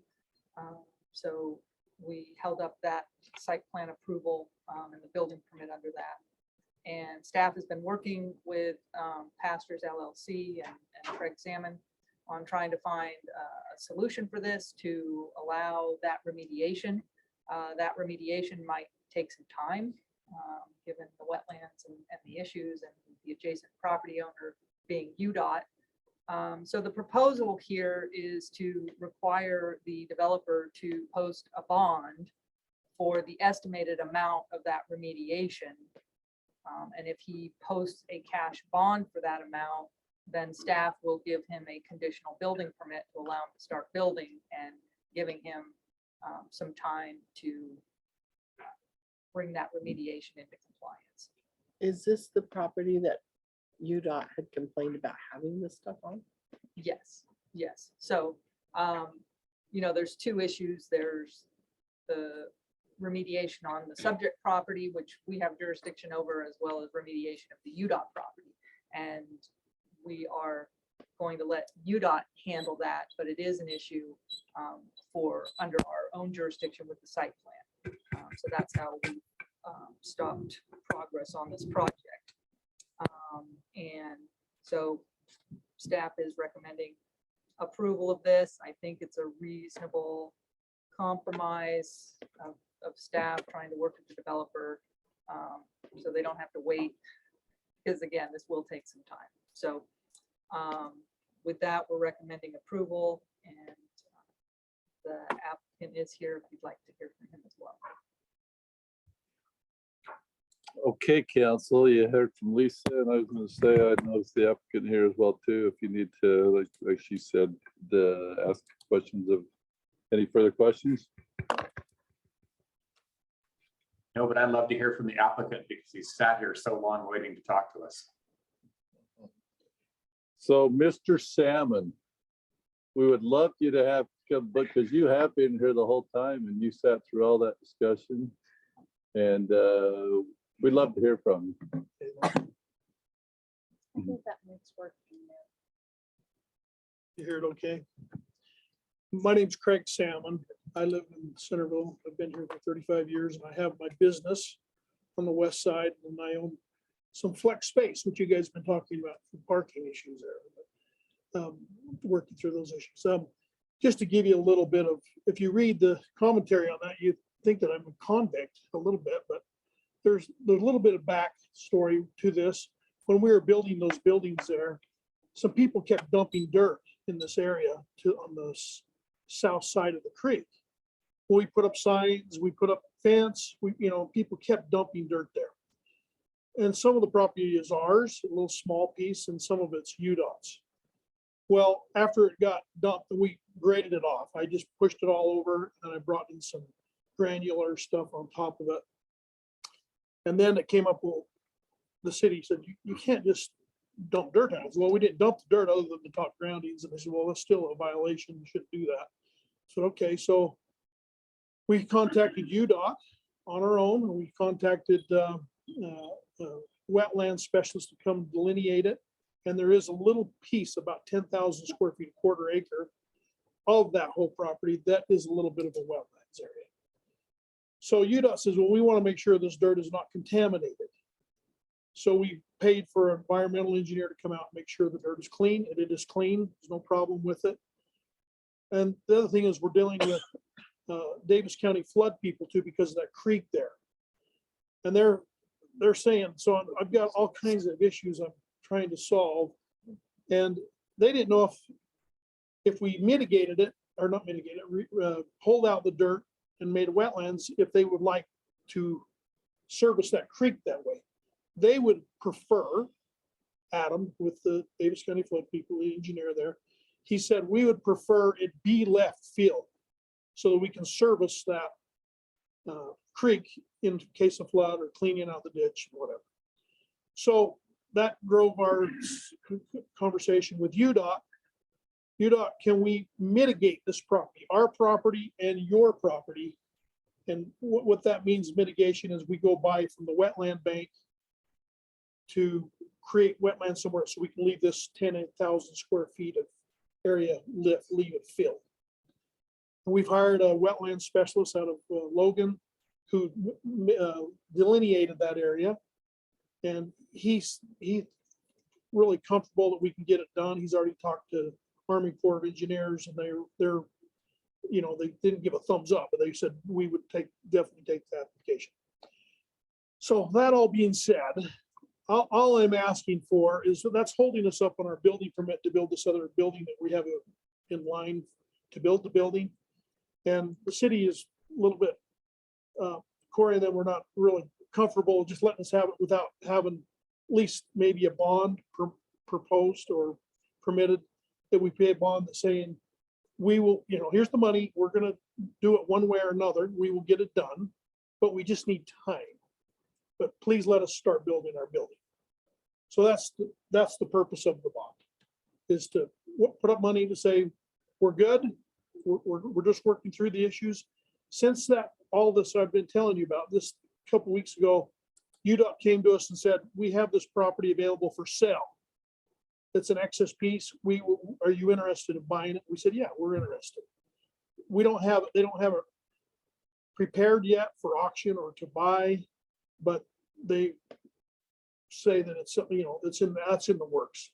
So I'm waiting for them to give us an answer if we can mitigate it. And I'm also getting them for an answer if we can purchase it. So all that being said, we're just asking for time, and we're willing to put up a bond saying it's good. We think we can get it done in a year's time, but you're dealing with some agencies that But you don't know what more. yeah, surprise. I don't know what I'm up against for sure, but we'll do our best. I mean, I've been pushing on it every day, every week, talking to UDOT, and UDOT's just slow. They say they're really good at buying property, but they're terrible at selling property. And they admit that, but anyway, so that's where we're at. Any questions for me? Very good description. Thanks. So we have the presentation by staff. We have Craig give us some background on it. Do we have a motion to remediate this bond agreement? I don't want to insult Mr. Salmon, but do you pretty much agree with everything that he said? I'm not aware of the facts. I mean, he can represent the facts. I don't know is that what you mean, how the dirt got there? No. Well, just the general circumstance. I mean, I am very much inclined based on his story to say, yeah, go for it. Yes, and I think, as I said, But- staff does recommend this. What's been done is done, and he's agreed to remediate it. And I do agree, he just needs the time, and this bond provides that incentive to actually perform. So it provides some security for the city as well. Right, we don't want to hold them up any longer so we can proceed. I mean, it's been a little bit longer than we wanted to begin with, but this is kind of the compromise. I think it's a fair compromise. I think it's a fair compromise considering, as we well know, dealing with the Army Corps of Engineers and the Wetland Bank and all the other jurisdictions that could potentially be involved, it is not a short process. I don't want to disadvantage the local business owner as he runs through the red tape. This seems like a reasonable compromise to me. I would agree with that also. I do too. I'll make a motion that we approve the remediation bond between the city and the Pasture LLC for remediation of property located at 1265 West, 1275 North. I'll second that. Got a motion, a second, roll call vote, Councilwoman Meekum. Aye. Aye. Aye. I Thank you, and thanks for finding a way. And we're sorry that you've been abused at this This point. can all work. Thank you. We know how the Army Corps engineer works. They're not easy, so. If you Thanks. figure out how to do it quickly, let us know. Yeah. Right? Okay, let's go to item number 6. This is the authorization issuance for general obligation bond for the purchase of land and development of a cemetery. And Nate, you just want to tell us about this quick?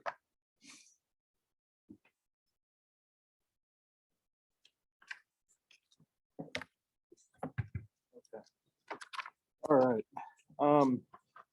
So as you recall, in the November 2021 municipal election, the Centerville city voters approved the issuance of up to $7 million general obligation bonds for the creation of a municipal cemetery. So as part of this bonding process, the city is required to adopt through resolution the authorization of issuance. I think that's for you tonight. If you recall, in the work session on May 17th, we had Marcus Keller from Zions Public Finance who explained this process to us and recommended that we go through this. This authorization of issuance, once adopted, it's followed by a 30-day contest period, which allows the public to contest the issuance of the bond. This resolution also gives the city 1 year to issue the bonds under this resolution. Now, to clarify, that does not mean the city has to issue bonds or that the city is issuing bonds at the moment. This is essentially just a checkbox item that we need to get done before we're able to issue bonds. So when the time comes to issue bonds, this will be one less requirement that we have to deal with if we go through this now. So if the city does not issue the bonds within this next year, then we would just need to repeat this process a year from now. So anyway, that's all I have for you tonight. I would make a motion that we approve resolution 2022-18 as presented. Second. Motion to second. Let's do a roll call vote. Let's start with Councilwoman Hurst. Aye. Aye. Aye. Aye. That passes 4-0. Thank you. All right, let's go to the summary action calendar. This is a bond reduction and warranty, Lone Star Builders related to Quick Cut Car Wash. Kevin, you've been sitting here all night. Do you need to tell us about this, or were you good on not telling us? Caught him off guard, didn't I? I was waiting to do We need to get our money's worth, Mayor, so I agree with that.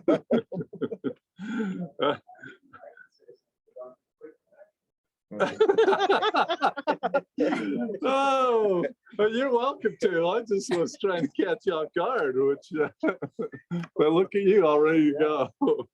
It's basically just an end of warranty. I think it was landscaping that was remaining. One tree. One tree? a tree. Okay. Okay, one tweet. thanks. Appreciate it. Okay, so do we have a motion to, the summary action calendar to, I guess, end the bond reduction or end the warranty on it in the bond reduction? I'll make the motion to approve the bond reduction number 2 and end the warranty for Lone Star Builders at the Quick Quack site in the amount of $2,820. I'll second that. Got a motion, a second, Councilman Meekum. Aye. Aye. Aye. Aye. Thank you, everyone. All right, we're down to the minutes. We have 3 minutes here. May 17th work session, May 17th city council, May 17th closed session. Do we have any changes on those minutes before we approve them? Do I have a motion to approve the minutes then? Make a motion to approve the minutes as presented. Second. Motion is second, all in favor, aye? Aye. Aye. Opposed? All right, let's go to council report. This week's turn, it's Councilman Bill Ince.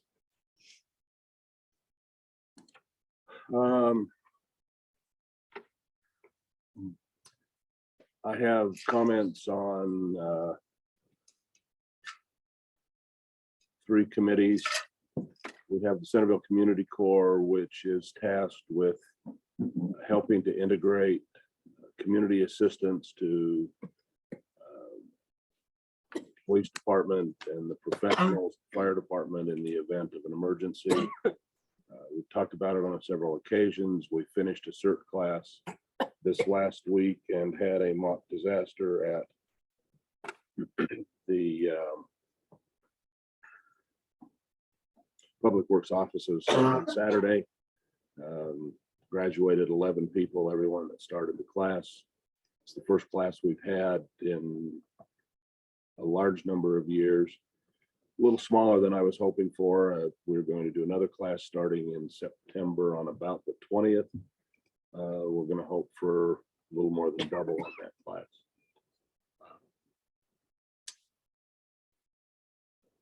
We formalized some things and are working closely with Paul in that as we get it going.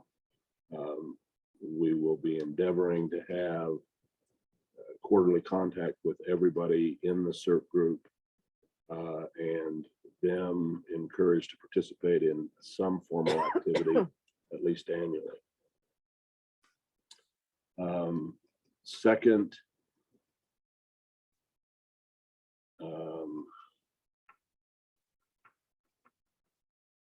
tree board. We have talked about the tree board meeting with the council in a work session sometime in the fall, and they are preparing things that they would like to review. If anyone on the council has specific things that they would like to see reviewed, tree board would be very interested in seeing those things in advance to incorporate them in the things that they prepare. And then the third thing is there has been a little bit of friction and renegotiation between the Trails Committee and the gun club operators. There is a trail which is in a place which technically violates some insurance requirements for the gun club, and we are working on resolving that issue and creating a better warning system so that people using the trails will know more clearly when the gun club is in operation. Unless I have questions, that's all I have. He's asking for questions if you have any. So as related to the gun club and the trail incursion, can you be a little bit more specific about how we got to that point? Did they just cut that trail and ignore the existing markers for that range? No, well, George, I would question that it goes back 20 years, and I don't know if anyone absolutely knows. Trails people say, well, that's been there forever. Gun club people say, no, they started cutting it a number of years ago. We don't really know when.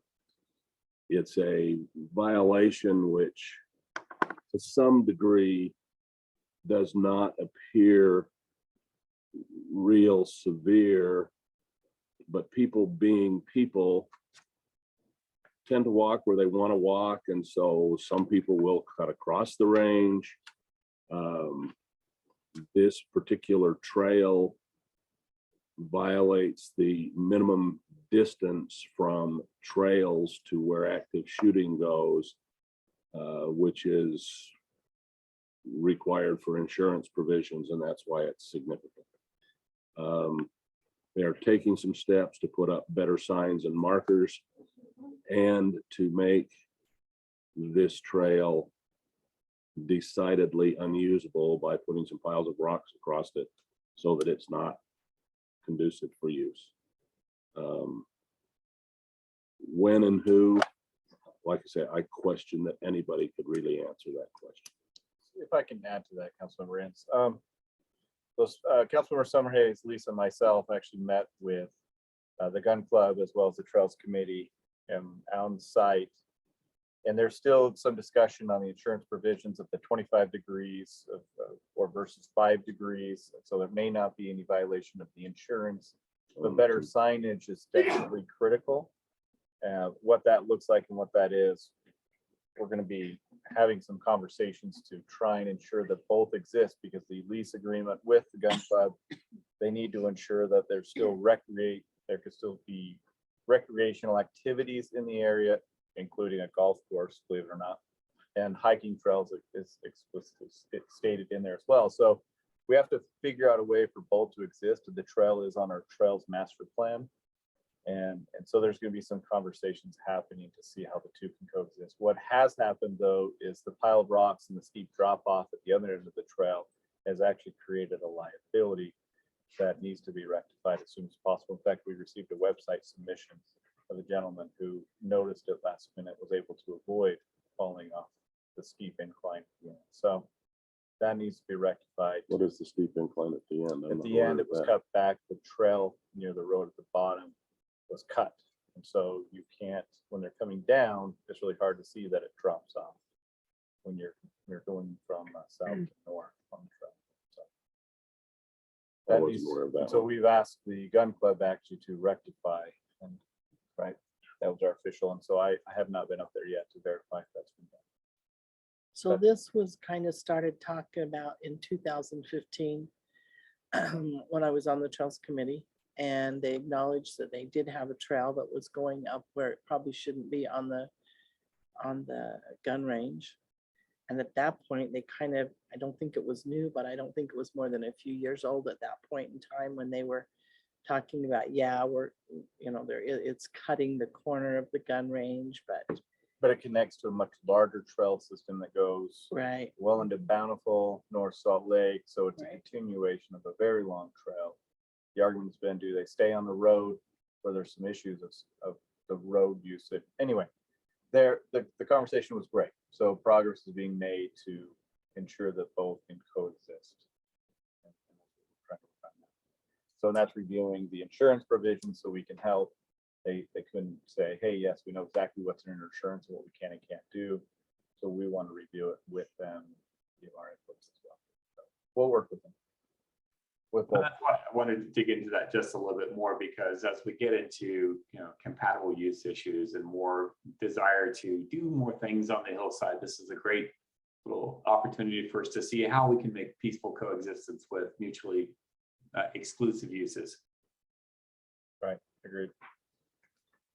So if there's any changes that need to happen, or we'll definitely bring it to council with some recommendations. If before then, if we can solve it at that level, we will give you an update on that. Thank you. Thanks, Bill, for your Okay. report.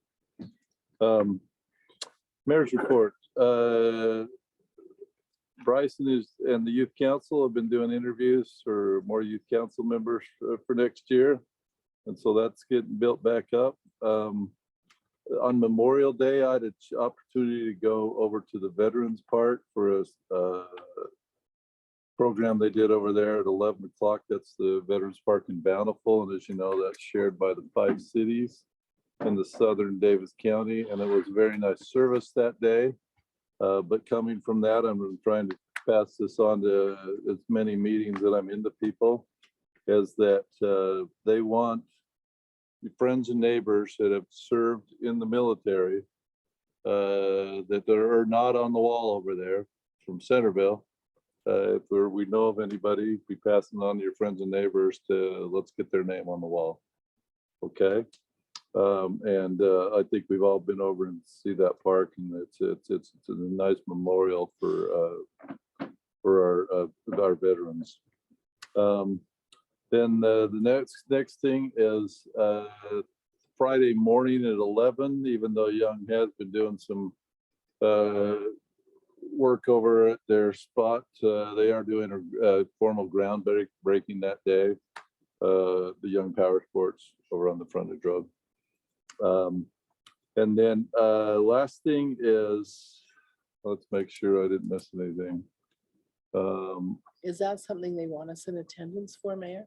You're welcome to attend. They asked me to just say a few words, and I confirmed with them about a week or so ago. That sure I'd be happy to. I haven't seen the other part of the program. Have you, Brent? You know what else they're doing on the I program? haven't seen anything formal. I think they had got the chamber involved because I think my email came from the chamber, and so like I said, I just responded last week that sure I'll be And available. what date, So what was the date of that? that was Friday morning, the 10th at 11 o'clock. I don't imagine it'll be a real long thing. So, and then I want to, and I want council to give me any input on this. And Bryce, I hope you're listening here. He's given me a deadline of a few days from now of getting my article into the newsletter. But I think in that newsletter, we want to try and incorporate all these exhibits shrunk down in there and other things as well too, and to get that in the newsletter as well. Any particular other items you guys would like to see, since that the newsletter, printed newsletter only comes out about every 3 months. So yeah, you were probably planning on that already, weren't you? Something like that. Okay. All right. So if there's nothing other questions for me, I think I've covered what I want to report to you. So city manager report. Great. Thanks, Mr. Mayor. I have a few items, just off Councilmember Entz's Citizen Community Core.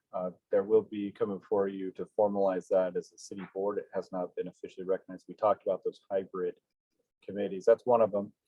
They do just such a tremendous job supporting the city and leading us in emergency management that I think this is definitely one of those worthwhile committees that should be formally recognized. And for those committee members be appointed by the mayor. But of course, we'll work with the Citizen Community Corps and how those bylaws should work and as we formalize it. So that'll be coming for you. One of the items in the budget that is not going to be added just yet is formally recognizing the CERT program that Councilmember Entz has spearheaded. As some funding coming in for revenues and funding going out for expenses to ensure the success of that program. So that is one item that we'll see a budget amendment sometime during the year once we finalize those revenues and expenses. Pickleball courts, we're gonna have that on a work session, hopefully the next meeting in 2 weeks. We have 3 locations. I appreciate Kevin, who's no longer here, and his team helping us with some concept design so we can finalize a potential location. And if we so want to move forward with that, we'll have some options to choose from. Truth and taxation, Nate and I just want to make you aware that now, at our next meeting, to understand our schedules for the month of August so we can have that truth and taxation meeting. Keep in mind, we can't compete against a neighbor or other taxing entity that our residents are impacted by. We can't have it on the same night, and we cannot discuss any other city business that night. It can only be the only agenda item. Last year, we held it on a night, a regular city council meeting, which did create some challenges because we had other items we needed to discuss. But as of right now, what works best with that doesn't have conflicts, at least for staff, is the last week of August. I don't have that in front of me. Say that again. The 25th through the 29th, but again, that's 22nd through the 26th. Yes. So, but again, I understand the feelings from last year. We're trying to keep it on the same night because that's when we regularly meet. But anyway, so just keep that in mind. We'll need to finalize that hopefully in the next city council meeting so we can reserve that date with the county as soon as we can. Is that reserved on a first come, first served basis? So I mean, we can decide right now if we wanted to. What have we heard about other The entities? 23rd would be great, yeah. Because my question is, do you like to be first? Do you like to be in the middle? Do you like to be in the end? Because that's gonna be the end if there's other entities doing a truth and taxation. Maybe it doesn't matter. Just so. I mean, if there was a recommendation that Tuesday, the 23rd would be the recommendation from staff. I would say it makes sense to do it that way, the same night we normally meet. That's the 4th Tuesday, so it's not a time that would conflict. So, yeah, I don't know that it hurts being towards the end. Not, I mean, we could go to the 2nd.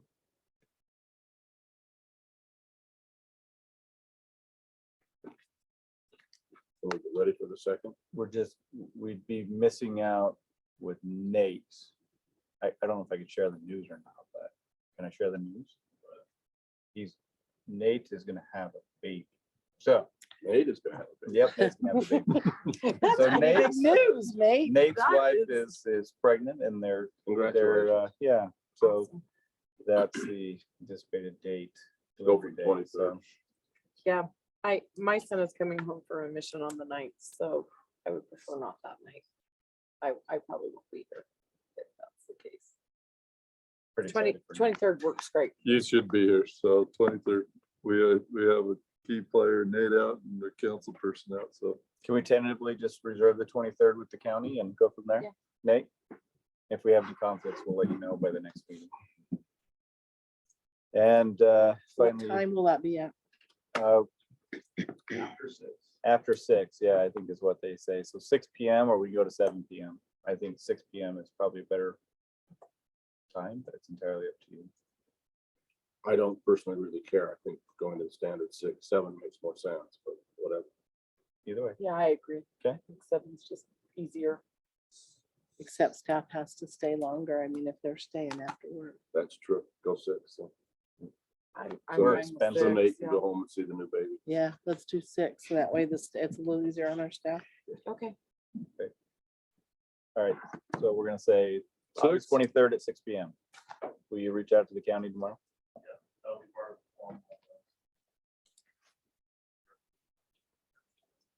Okay, Kirby. And Mayor, Councilmember Hurst, and Councilmember Summerhays need to finish their state auditor training. This is your official warning to get that Thank you. done. This is publicly shaming you to get that done. Does that mean that some of us got it done already? Yeah, that's right. Hey, So Frugal Dougal wants us to get it done, huh? Well, you don't have to, you're in midterm, so it's when you're newly elected, so it's the three, even though the mayor was re-elected, he actually needs to renew it. Okay. So, Okay. so I did mine 2 years. yeah, that's right. I know there was an email who sent it, so I can, there was an email for that, who sent it, so I can, Nate sent it. okay. You don't need to resend, I have it, I just was, it'll be faster to. find who sent it. And finally, I just want to go on record saying I appreciate my wife and what she does for our family. With that, I have nothing else, Mayor, unless there's any questions. Thank you, Brent. And Councilman Eds, I neglected in your comments. I wanted to thank you, but we got to start talking about the gun range. All that you've been doing on CERT, because I know that he's been doing double duty at work sessions, trying to get meetings going over there, and they had some great training, and he's been putting a lot of time into it, lately, a lot of time, and juggling both and doing a great job at it. So thank you. Thank you. I guess I would look for a motion to adjourn. Motion to adjourn. Second. All in favor? Aye. Council's adjourned. Thank you, everyone.